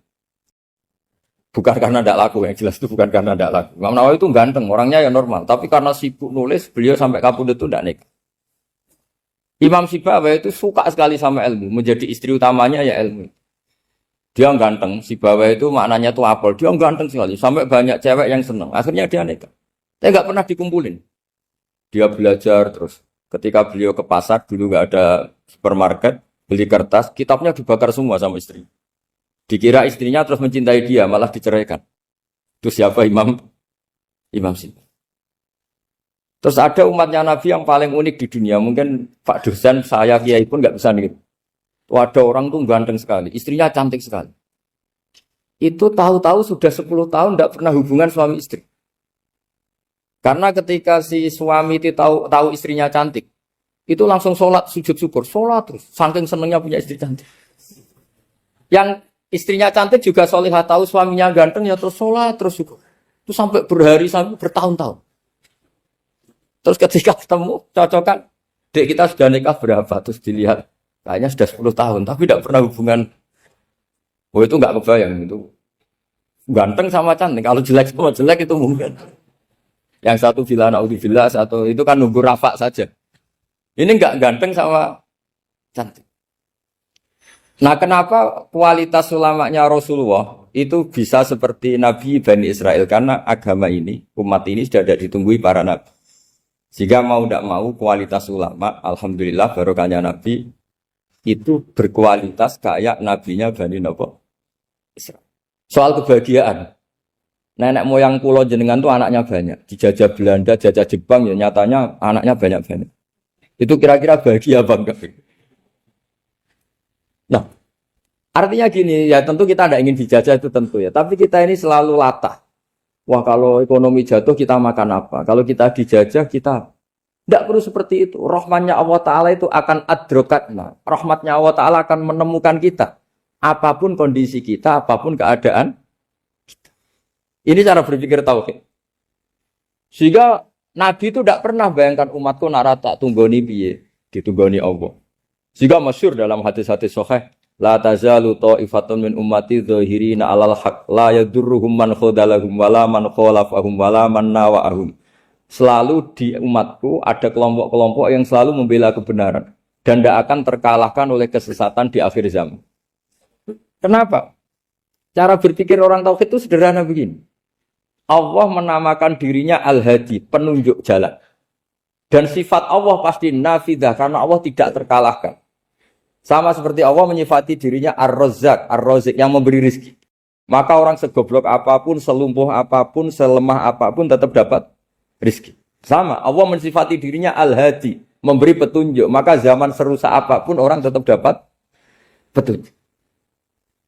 Sehingga kita tidak perlu khawatir, wah nanti zaman kalau sudah rusak nasib Islam gimana? Ya coba sekarang, nasib Islam gimana? Ya baik-baik saja. Dulu ditunggoni wali songo ya banyak orang Islam, sekarang nggak usah wali songo. Ditunggu dosen-dosen yang ngajar aja tunggu digaji. Kiai pidato ya ada yang beri salam template. Itu kalau nuruti definisi ikhlas itu tidak ada yang masuk. Tapi meskipun demikian agama juga jalan. Kenapa agama ini jalan? Karena Allah Al-Hadi, penunjuk jalan. Ketika Allah mensifati dirinya penunjuk jalan dan sifatnya Allah pasti nafidah, pasti terjadi. Karena Allah tidak pernah gagal. Sehingga agama ini akan ada terus sampai akhir zaman. Coba Amerika kayak apa? Islamofobia. Di Amerika tambah lama tambah banyak Islam. Eropa juga gitu. Australia juga gitu. Anda kan nuruti teori sosial. Sudah dunia sudah materialistik kayak gini, orang dohirnya itu akan meninggalkan agama. Nyatanya tidak juga. Saya pernah di Korea seminggu, itu di negara ateis. Itu TKI ke sana tuh nyari uang. Ternyata ya kepikiran bikin masjid, bikin komunitas Islam. Coba siapa yang menggerakkan hati itu? Hanya Allah Subhanahu wa Ta'ala. Ya, jadi cara berpikir tauhid saya ulang lagi, saya mohon sekali di pengajian ini saya cerita wajah alani mubarakan aina kuntu. Jadi cara berpikir sekian nabi, terus kita punya karakter tertentu, kita milih nabi ini itu sah. Karena ulama ummati ka'ambiyai bani Israel. Ulama umatku itu ibarat kayak nabi bani Israel. Jadi ada yang milih tadi. Seperti Nabi Isa fokusnya ngurusi orang-orang nakal. Itu juga bagus karena di mana-mana nabi itu seperti dokter. Tapi Nabi Yahya hanya berkawan sama orang-orang soleh. Kita tahu berkawan orang fasik itu resiko ketularan. Iman pas-pasan wae kancana nang fasik kan taqabbalallahu minna minkum gitu. Wong kamu sendiri tidak sehat-sehat amat berteman orang penyakitan kan bahaya. Tapi kalau kamu sebagai dokter kok hanya berteman orang sehat, lalu kamu penelitiannya gimana? Masa saya dokter spesialis pernah penelitian, semua orang sehat saya pernah saya teliti. Itu dokter aneh apa enggak?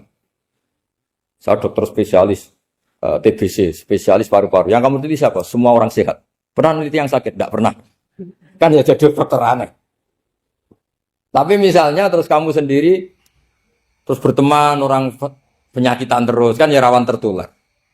Nah, ini ada dua figur yaitu Nabi Yahya dan Nabi siapa? Ya saya kira demikian. Begitu juga era Sayyidina Umar, era Sayyidina Utsman, Ali. Itu juga ngalami orang-orang yang ekstrim. Misalnya begini, saya contohkan korban-korban ekstrim yang real. Sayyidina Ali itu masyhur, dia punya musuh besar namanya Muawiyah. Karena permusuhan ini tidak bisa dihindari. Jadi kalau dalam fikih Islam, ini anak-anak saya ajari fikih. Kalau orang mukmin membunuh orang mukmin itu hukumnya dosa besar apa kecil? Besar. Itu di bab kisos. Tapi orang fikih itu unik. Di fikih itu ada kitab sial namanya. Di takrib ada kitab sial. Dan di situ ada penjelasan mangkutila dunamali fahuwa syahid. Orang yang dibunuh karena membela hartanya atau keluarganya, itu dia mati syahid. Kalau dia posisi membunuh, maka malingnya atau penjahatnya muhaddarun damu. Gak punya hak nuntut kisos karena dia anggap gak ada artinya darah. Nah sekarang begini. Suatu saat ada garong ke rumah Anda, ingin membunuh Anda karena ingin mengambil harta Anda. Anda ingin ingat status mukminnya atau status garongnya. Terus kamu mau dibunuh diam aja. Saya tidak mau membunuh orang mukmin atau membunuh orang muslim. Nah, kesulitan yang dialami Sayyidina Ali seperti itu. Orang-orang Khawarij cara berpikir Ali ku geblek. Wong mukmin kok pengen mateni wong mukmin. Muawiyah ya geblek pisan. Wong mukmin kok pengen mateni orang. Padahal suasana sudah kacau.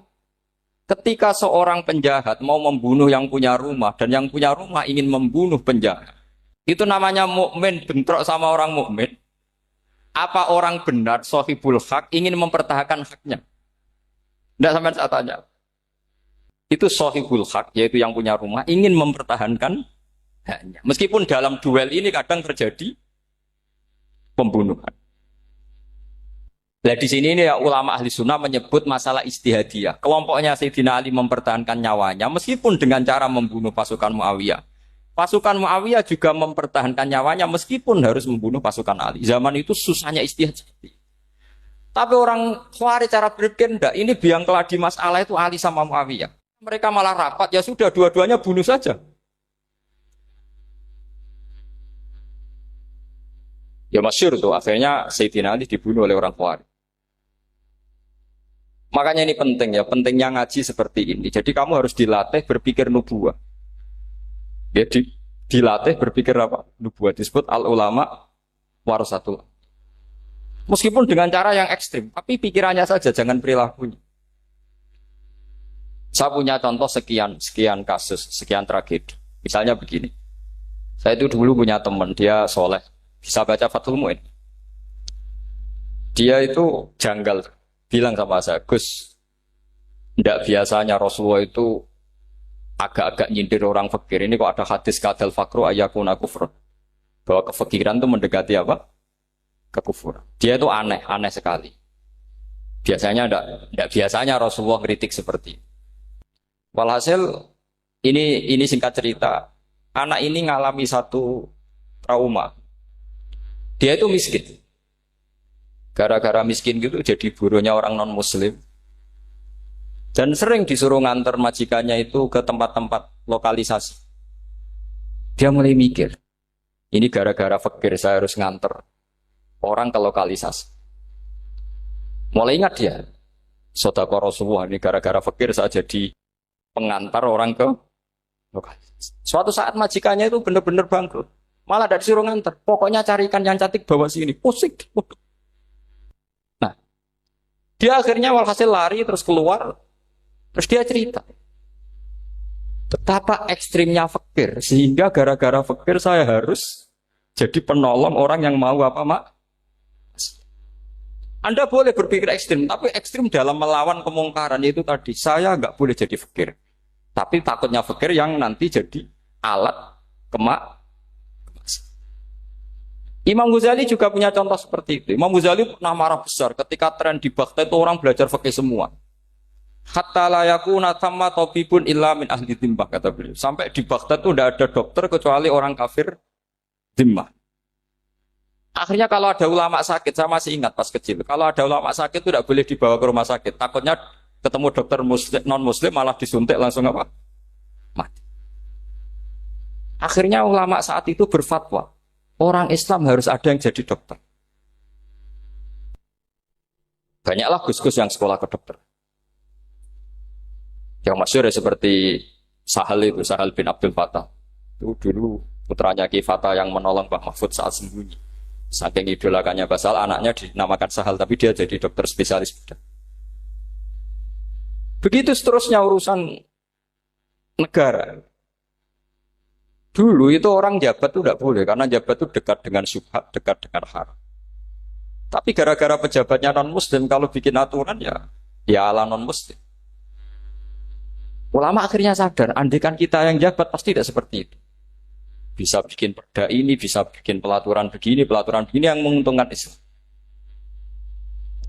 Nah, jadilah banyak pejabat yang sekarang muslim. Tempat-tempat maksiat di obrak-abrik sama Satpol PP macam-macam. Kita untung. Tapi kalau orang-orang Khawarij pikirannya pokoknya pejabat itu dekat dengan haram, dekat-dekat syubhat. Padahal dengan kita jabat bisa bikin perda atau apa yang menguntungkan Islam. Kemudian menjadi masalah baru secara fikih. Ini adik-adik dengerin biar kulino senam fikih. Kalau caleg soleh, misalnya Mas Nadif nyalek, ini tadi tak guyoni, mau jadi bupati ndak, kalau ya mau saya dukung. Jadi misalnya gini ya, Zaid sama Bakar, misalnya Bakar itu orang soleh, mau jadi calon lurah. Dia tahu kalau dia lurahnya kampung lebih baik. Kalau yang jadi ini Zaid, itu kampung itu rusak karena dia suka dugem, suka macam-macam. Kemudian Zaid ini pasti jadi karena beli suara.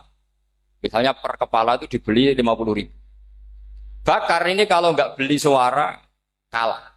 Padahal dengan kalahnya Bakar artinya kemenangan kemungkaran. Itu zaman era Fathul Mu'in, muridnya Ibnu Hajar Al-Hitami. Ibnu Hajar muridnya Abu Zakaria Al-Ansori itu fatwa. Yang soleh ini wajib beli suara, bukan boleh, wajib beli suara. Tapi ini namanya tidak nyuap, perlu dicatat. Ini namanya tidak nyuap. Jadi tidak bisa kamu kaitkan misalnya ar-rosi wal murtasi benar. Yang nyuap maupun yang menerima suap adalah sama-sama di neraka. Tidak bisa seperti itu. Karena logikanya dibalik. Sekarang Bakar ini beli suara itu untuk membeli kebenaran. Untuk mengawal kebenaran. Zaid beli suara untuk menopang kebatilan. Berarti namanya Bakar ini penyuap atau pembeli kebenaran? Pembeli kebenaran. Harus dibedakan. Nah, ini pentingnya ulama. Memang nyatanya seperti itu. Yang dikatakan nyuap, riswah itu adalah membayar uang li'ibtolil haqqi untuk membatalkan kebenaran atau membenarkan kebatilan, itu namanya nyuap. Tapi kalau mengeluarkan uang untuk menghakkan barang hak dan membatalkan barang batil, itu namanya uang berjuang. Nah ini pentingnya mikir. Jadi ulama itu mulai dulu sudah kelihatan. Nah sekarang sudah banyak orang-orang khusyuk yang biasa di masjid khusyuk. Kalau ditanya zaman akhir rusak kabeh, wong soleh-soleh wis nyuap. Kalau orang soleh ini tidak nyuap ya tidak jadi. Kalau nggak jadi mereka nggak ada yang jadi DPR, nggak ada partai Islam, habis malah Indonesia. Saya itu punya kenalan banyak pakar-pakar di Jakarta, itu cerita saya, Pak Bahar. Indonesia itu solusinya gampang. Kita ini punya Bali, punya Batam. Itu kalau Bali dimakaukan, Batam dikayakan Hollywood. Amerika kaya itu bukan karena hebat. Pornografi dijual. Tinju di Nevada itu dijual, di Las Vegas dijual. Apa saja dijual. Kalau tidak kaya itu gimana? Sementara Indonesia mau aur-auran gitu sukan partai Islam. Sebenarnya Indonesia gampang. Kalau ingin kaya, Bali itu dikayakan Hollywood atau dikalahkan Makau. Jadi kota judi. Batam dijadikan kaya Las Vegas. Itu transaksinya pasti triliunan. Orang kamane wong muda dijual, judi dijual, orang tinju dijual. Tapi gara-gara ada partai Islam, nyari rumus solusi ekonomi itu yang tidak seperti itu. Akhirnya kangelan. Akhirnya rapat isu. Tapi barokah tetap barokah partai apa?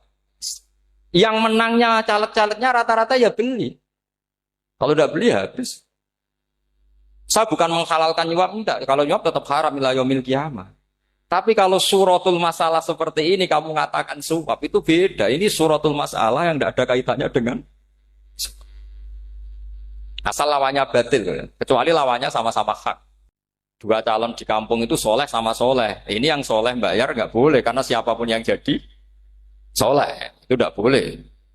Makanya kalau cari musuh yang dolim biar halal ya. Sekarang ya seperti itu. Kamu biasa heroik, biasa ngasih kiai kamu, ngasih hadiah kamu, biasa ngasih ibu kamu uang. Ternyata ibu kamu setelah kamu kasih uang dikasihkan adik kamu atau kakak kamu yang nggak pernah kerja, terus kamu marah-marah, ini tidak adil. Saya yang memberi gak dikasih, ini yang gak kerja dikasih terus. Loh kamu biasa jadi pahlawan kok turun kelas menjadi apa? Pasien. Kamu milih jadi pahlawan apa pasien? Pahlawan. Jadi sebetulnya faham-faham ekstremis ini dari kegoblokan. Dari kegoblokan berpikir nubuah sehingga tidak punya rasa ibadah. Nah ini yang menjadi orang-orang ekstrim. Jadi korban pertama ekstremitas itu bukan sahabat tapi Rasulullah Shallallahu Alaihi Wasallam, yaitu Nabi dibilangin oleh mereka, "I'dil ya Muhammad, kamu kalau bagi harus adil." Pikiran mereka kalau adil sama rata sama.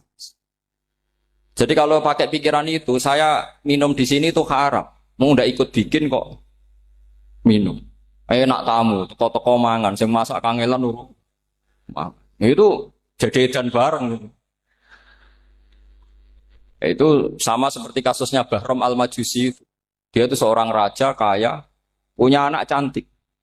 Dipikir-pikir, anakku ayu dirabi nang liya rugi, sing gedhekno aku sing rumah aku dirabi wong liya. Maka dia berpikir mau dinikahi sendiri. Karena tadi melihat Mas Nadif ya orang Kenya tadi, apa Nigeria. Nigeria. Malah gak layak itu maksudnya untuk orang Ini Mas Nadif ini termasuk harus mendukung gerakan tidak ekstrim. Nyawanya masih itu karena barokahnya beliau agak-agak gitu. Tapi nggak sampai liberal ya, agak-agak pokoknya itu. Karena ketika ada gerakan ekstrim di Mesir, itu termasuk dia DPO. Ternyata setelah ada intelijen, beliau pas buka itu nggak makan dulu tapi rokok dulu. Wah ini mesti orang sekuler, tidak ekstrim. Akhirnya nyawanya sampai sekarang itu barokahnya rokok pas iftar itu pas. Saya tanya ini masih hidup, ya Mas? Ya pernah sepuh sama saya. Jadi pikiran-pikirannya Bahram itu seperti itu. Walhasil akhirnya Bahram itu menikahi anaknya sendiri. Masyhur itu dalam cerita. Jadi ceritanya itu ada seorang wali tidur di Masjid Haram sama Rasulullah, ditemuin gitu. Terus kata Rasulullah, salam saya untuk Bahram Al-Majusi. Ternyata dicari-cari nggak ada Bahram lain kecuali Bahram yang berdua, bahkan anaknya sendiri mau dinikahi. Ya cara berpikir karena seperti itu. Kalau kita berbuat banyak harus dapat. Itu bahaya. Bahaya sekali karena kalau dalam teori beragama itu al yadul ulya khairum minal yadis sufla. Kalau biasa ngasih ya ngasih saja, itu heroik. Itu bagus. Jangan biasa ngasih sekarang bermental apa? Makanya saya itu kalau ngajar di pondok yang dulu pernah saya belajar di situ atau yang pernah sepuh itu, dikasih itu bingung. Karena saya ya masih waras itu. Jadi kalau dikasih itu bingung. Tapi banyak juga guru-guru yang dulu ngaji lama setelah ngajar di pondok alma maternya nuntut. Itu saya tidak tahu itu. Itu sudah ada agak-agak kayak itu tadi. Walhasil si Barom tadi itu, ini cerita harus saya teruskan karena nggak boleh diputus. Dapat salam dari Rasulullah. Ternyata di balik nakalnya dia itu pas mau bulan pertama, malam pertama itu ada seorang janda sepuh ke situ. Ganggu dia tentu ya. Ketika dikejar pulang lagi sampai 3 kali. Dia tanya, kenapa bu kamu begitu? Katanya saya ini anak-anak saya kelaparan. Kalau saya pulang anak-anak saya nangis minta makan. Saya ingin minta Anda. Tapi setelah saya ingat Anda ini majusi, saya mukmin, saya mukminah, saya pulang. Ya sudah bu, kamu di rumah saja. Nanti saya kirimi makan. Dikirimi sendiri, padahal dia seorang raja, orang kaya. Barokahnya itu dia dikasih tobat sama Allah. Dan paginya ketemu tamu yang mengirimkan salam dari Rasulullah SAW. Akhirnya Bahram ini menjadi muslim. Tapi intinya berpikir seperti tadi itu salah. Bahwa kalau saya jasa banyak harus mendapat apa? Ini cara berpikir orang-orang Khawarij. Iya, saya pernah ditanya seorang dosen. Gus, saya ini kalau baca sejarah perang Badar atau perang Uhud, yang saya tidak nerima itu satu. Kenapa setiap ghanimah harta orang kafir dan istrinya orang kafir kok disita orang Islam, dan yang perempuan jadi amat, kemudian juga digauli orang Islam, yang hartanya orang kafir juga jadi asetnya orang Islam, kok kayak garong. Dia tanya seperti itu sama saya. Terus saya jawab, kalau sampean ada garong dan kemudian bawa senpi senjata api, kemudian garong Anda, penjahat Anda lumpuhkan, ya senpi itu harus Anda kembalikan. Monggo penjahat ini kagungan jenengan beto wangsul. Karena ada milik Anda, harus dikembalikan. Wah, tidak bisa Pak, kalau saya kembalikan pasti dipakai jahat lagi, dipakai kriminal lagi. Ya sama, kalau asetnya orang kafir dikembalikan ke orang kafir akan menjadi aset kekafiran lagi untuk menghancurkan kita. Nah, perempuan juga sama. Perempuan itu alat produksi. Jika perempuan tadi dikembalikan ke orang kafir, maka kamu menolong populasi orang. Ya seperti itu. Paham? Makanya disita dalam perang loh ya, tapi dalam perang yang legal. Nah itulah kenapa amat halal. Makanya di Quran itu illa ala azwajihim aw ma malakat aymah. Paling enggak itu masih ada ulama atau pemikir atau ustadz siapa saja yang bisa memahami logika apa? Nanti kalau ulama ini sudah meninggal, orang akan mencibir Islam dengan cara mengatakan Islam itu jahat, yaitu menyita hartanya orang kafir dan istrinya orang kafir setiap kali terjadi. Karena pemikiran ini pasti sama-sama kutubnya, sama-sama ekstrim. Nah ini penting saya katakan. Makanya masyhur itu perdebatan Sayyidina Ali dan Muawiyah. Ini saya kutip sedikit. Ini ya sama-sama berpikir ekstrim, tapi ekstrim yang baik. Walhasil dalam satu kerja bakti di Masjid Kuba, itu ada sahabat namanya Ammar. Ini di depan umum, ini penting. Kalau dalam ilmu hadis di depan umum ini penting. Karena nanti menjadi mutawatir. Beda dengan hadis yang Nabi ngendikan sama 1-2 sahabat. Namanya hadis ahadi. Di depan umum Nabi guyon gini sama Ammar. Ya Ammar waihak taktuluka alfiatul baghiyah. Ammar, kamu ini nasib kamu itu agak sial. Karena nanti yang membunuh kamu itu kelompok yang tidak benar. Alfiatul baghiyah itu kelompok yang tidak benar. Itu disaksikan sekian sahabat. Walhasil suatu saat Ammar ini ikut perang dan ikut pasukannya Ali dan terbunuh oleh pasukannya Muawiyah. Seneng Ali. Walhasil Ammar ditemui sama ya Muawiyah. Al-ana dhuhara bi anna fi'ati haqqun wa fi'ataka baghiyah. Sekarang kelihatan siapa yang benar. Saya yang benar, kamu yang salah. Kenapa? Karena Ammar kelompokku dan terbunuh oleh kelompok kamu. Padahal kata Rasulullah yang membunuh Ammar adalah kelompok yang salah. Muawiyah pintar sekali, dia jawabnya gini. Laula kama kutila Ammar. Ammar terbunuh karena bela-belain kamu. Kalau kamu tidak nyuruh dia perang juga nggak terbunuh kan. Jadi kamu ikut andil terbunuhnya siapa? Ammar. Tapi apa kata Sayyidina Ali? Idzan qatala Rasulullah Hamzah. Kalau teori itu Anda pakai, Rasulullah pun membunuh Hamzah. Sekarang Hamzah perang karena suruhan siapa? Rasulullah. Yang membunuh Hamzah siapa? Wahsy. Kalau teori itu Anda pakai, berarti Rasulullah pun membunuh Hamzah. Terus fasa kata Muawiyah, terus Muawiyah diam. Jadi fikih pun tuh diputuskan lewat pikiran ekstrim. Tapi bukan ekstrim yang merugikan orang lain. Ya, kalau merugikan orang lain namanya sudah la dororo wa la dirar. Dia menyalahi aturan. Makanya saya pernah ngaji di sini dulu ketika tahun kemarin. Fikih-fikih Islam itu punya rumus. Itu ya gara-gara pikiran ekstrim sebetulnya. Saya pernah nyontohkan adalah orang tuh kalau sholat jenazah itu mayitnya di depan. Itu ulama fikih tidak ada yang punya alasan. Mau hanya bilang gini, hakada wajadna salafan wa khalafan. Mulai dulu kalau nyolati mayit ya jenazahnya di depan. Ya hanya gitu saja, tidak punya alasan. Makanya ulama lain mengatakan tidak apa-apa jenazah di belakang. Yang sholat di depan. Kenapa? Fa innaha laysat bimanzilatil imam. Memangnya jenazah imam harus di depan. Itu ya tidak ada yang bisa bantah. Bagaimana mungkin harus di depan? Oh, enggak imam kok harus. Yang harus di depan itu imam. Jenazah itu imam apa enggak? Enggak. Terus alasan kedua, sholat ghaib. Kalau ada orang mati di Surabaya, Mas Nadib di sini, sholat ghaib boleh enggak? Boleh. Jenazahnya di depan apa belakang? Belakang. Di belakang kan? Berarti harus enggak jenazah di depan? Ya dia mau ngakeh yang jelas kalau itu. Lah ini contoh-contoh kecil. Nah orang Khawarij itu orang yang paling tidak mau menerima otak-atik seperti itu. Akhirnya jadi goblok bareng tadi. Ya makanya Rasulullah pun jadi korbannya Khawarij. Muhammad kamu harus adil. Karena pikiran mereka adil itu yang memberi banyak ya dapat banyak. Kalau pikiran nubuah tidak seperti itu. Kalau yang biasa memberi, biasa heroik, biasa baik ya biar tetap biasa memberi. Jangan dilatih jadi apa? Fasih. Ini mungkin adik-adik juga agak keberatan, tapi harus dilatih. Makanya saya itu jadi kiai itu ya mulai kecil anaknya kiai, butuh kiai. Saya itu ya mulang tuh senang. Saya tidak pernah terlintas dikasih santri atau dihormati ya enggak. Mungkin sampai mati ya enggak terlintas. Ya pikiran saya sederhana. Biasa mulang pahlawan malah sekarang pasen itu malah kayak cemen, kayak turun kelas itu. Jadi saya terus ya enggak kepikiran sama sekali. Loh kalau saya minta sama Allah karena itu atasan saya. Makanya ada ulama yang ekstrim gini, ini kisah nyata. Ada ulama alim datang ke seorang raja. Rajanya ini soleh padahal.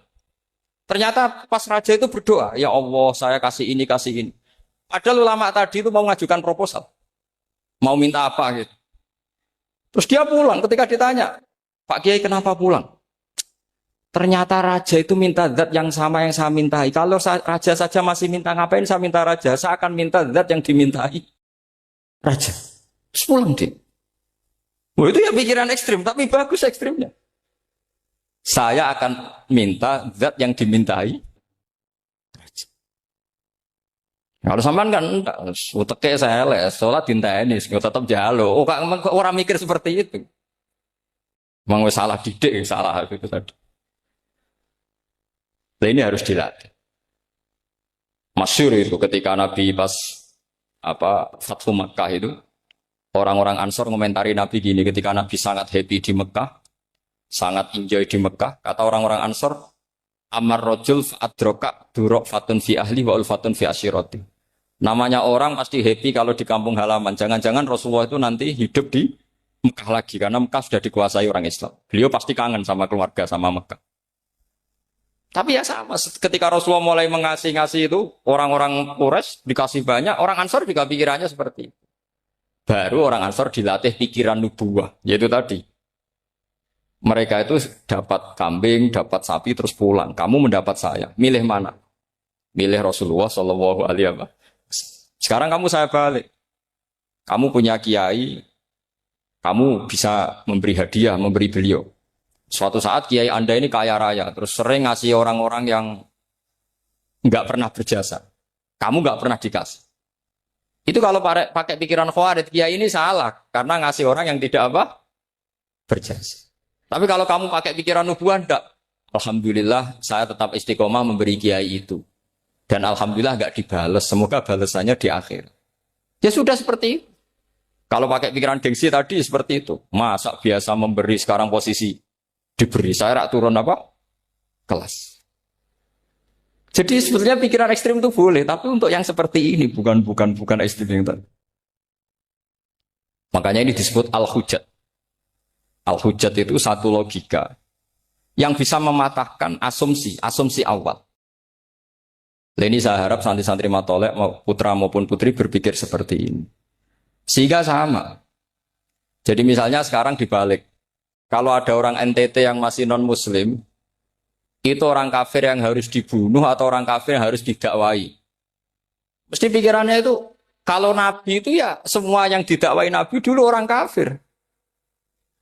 Nah, ketika Nabi di Mekah itu pertama ketemu orang kafir itu dibunuh atau didakwai? Didakwai. Ya berarti pilihan sekarang ya didakwai bukan dibunuh. Nah soal perang itu perang itu beda dengan membunuh. Ada janjinya, ada macam-macamnya, terus nggak ada solusi itu baru ada apa? Jadi kalau sudah dibalik-balik gitu, makanya kata ulama-ulama, khawarij itu pasti salah. Pasti salahnya adalah kalau orang tidak benar ya dibenarkan, bukan dibunuh. Kalau setiap orang kafir dibunuh, Nabi kapan jadi nabinya? Karena orang kafir habis. Jadi metode bil hikmati ada, metode hasanah ada, karena orang kafirnya sudah apa? Mati. Terus, pertanyaan kedua, kalau Nabi harus ekstrim ngapain? Yang ngawal Jibril, halnya Israel lebih efektif.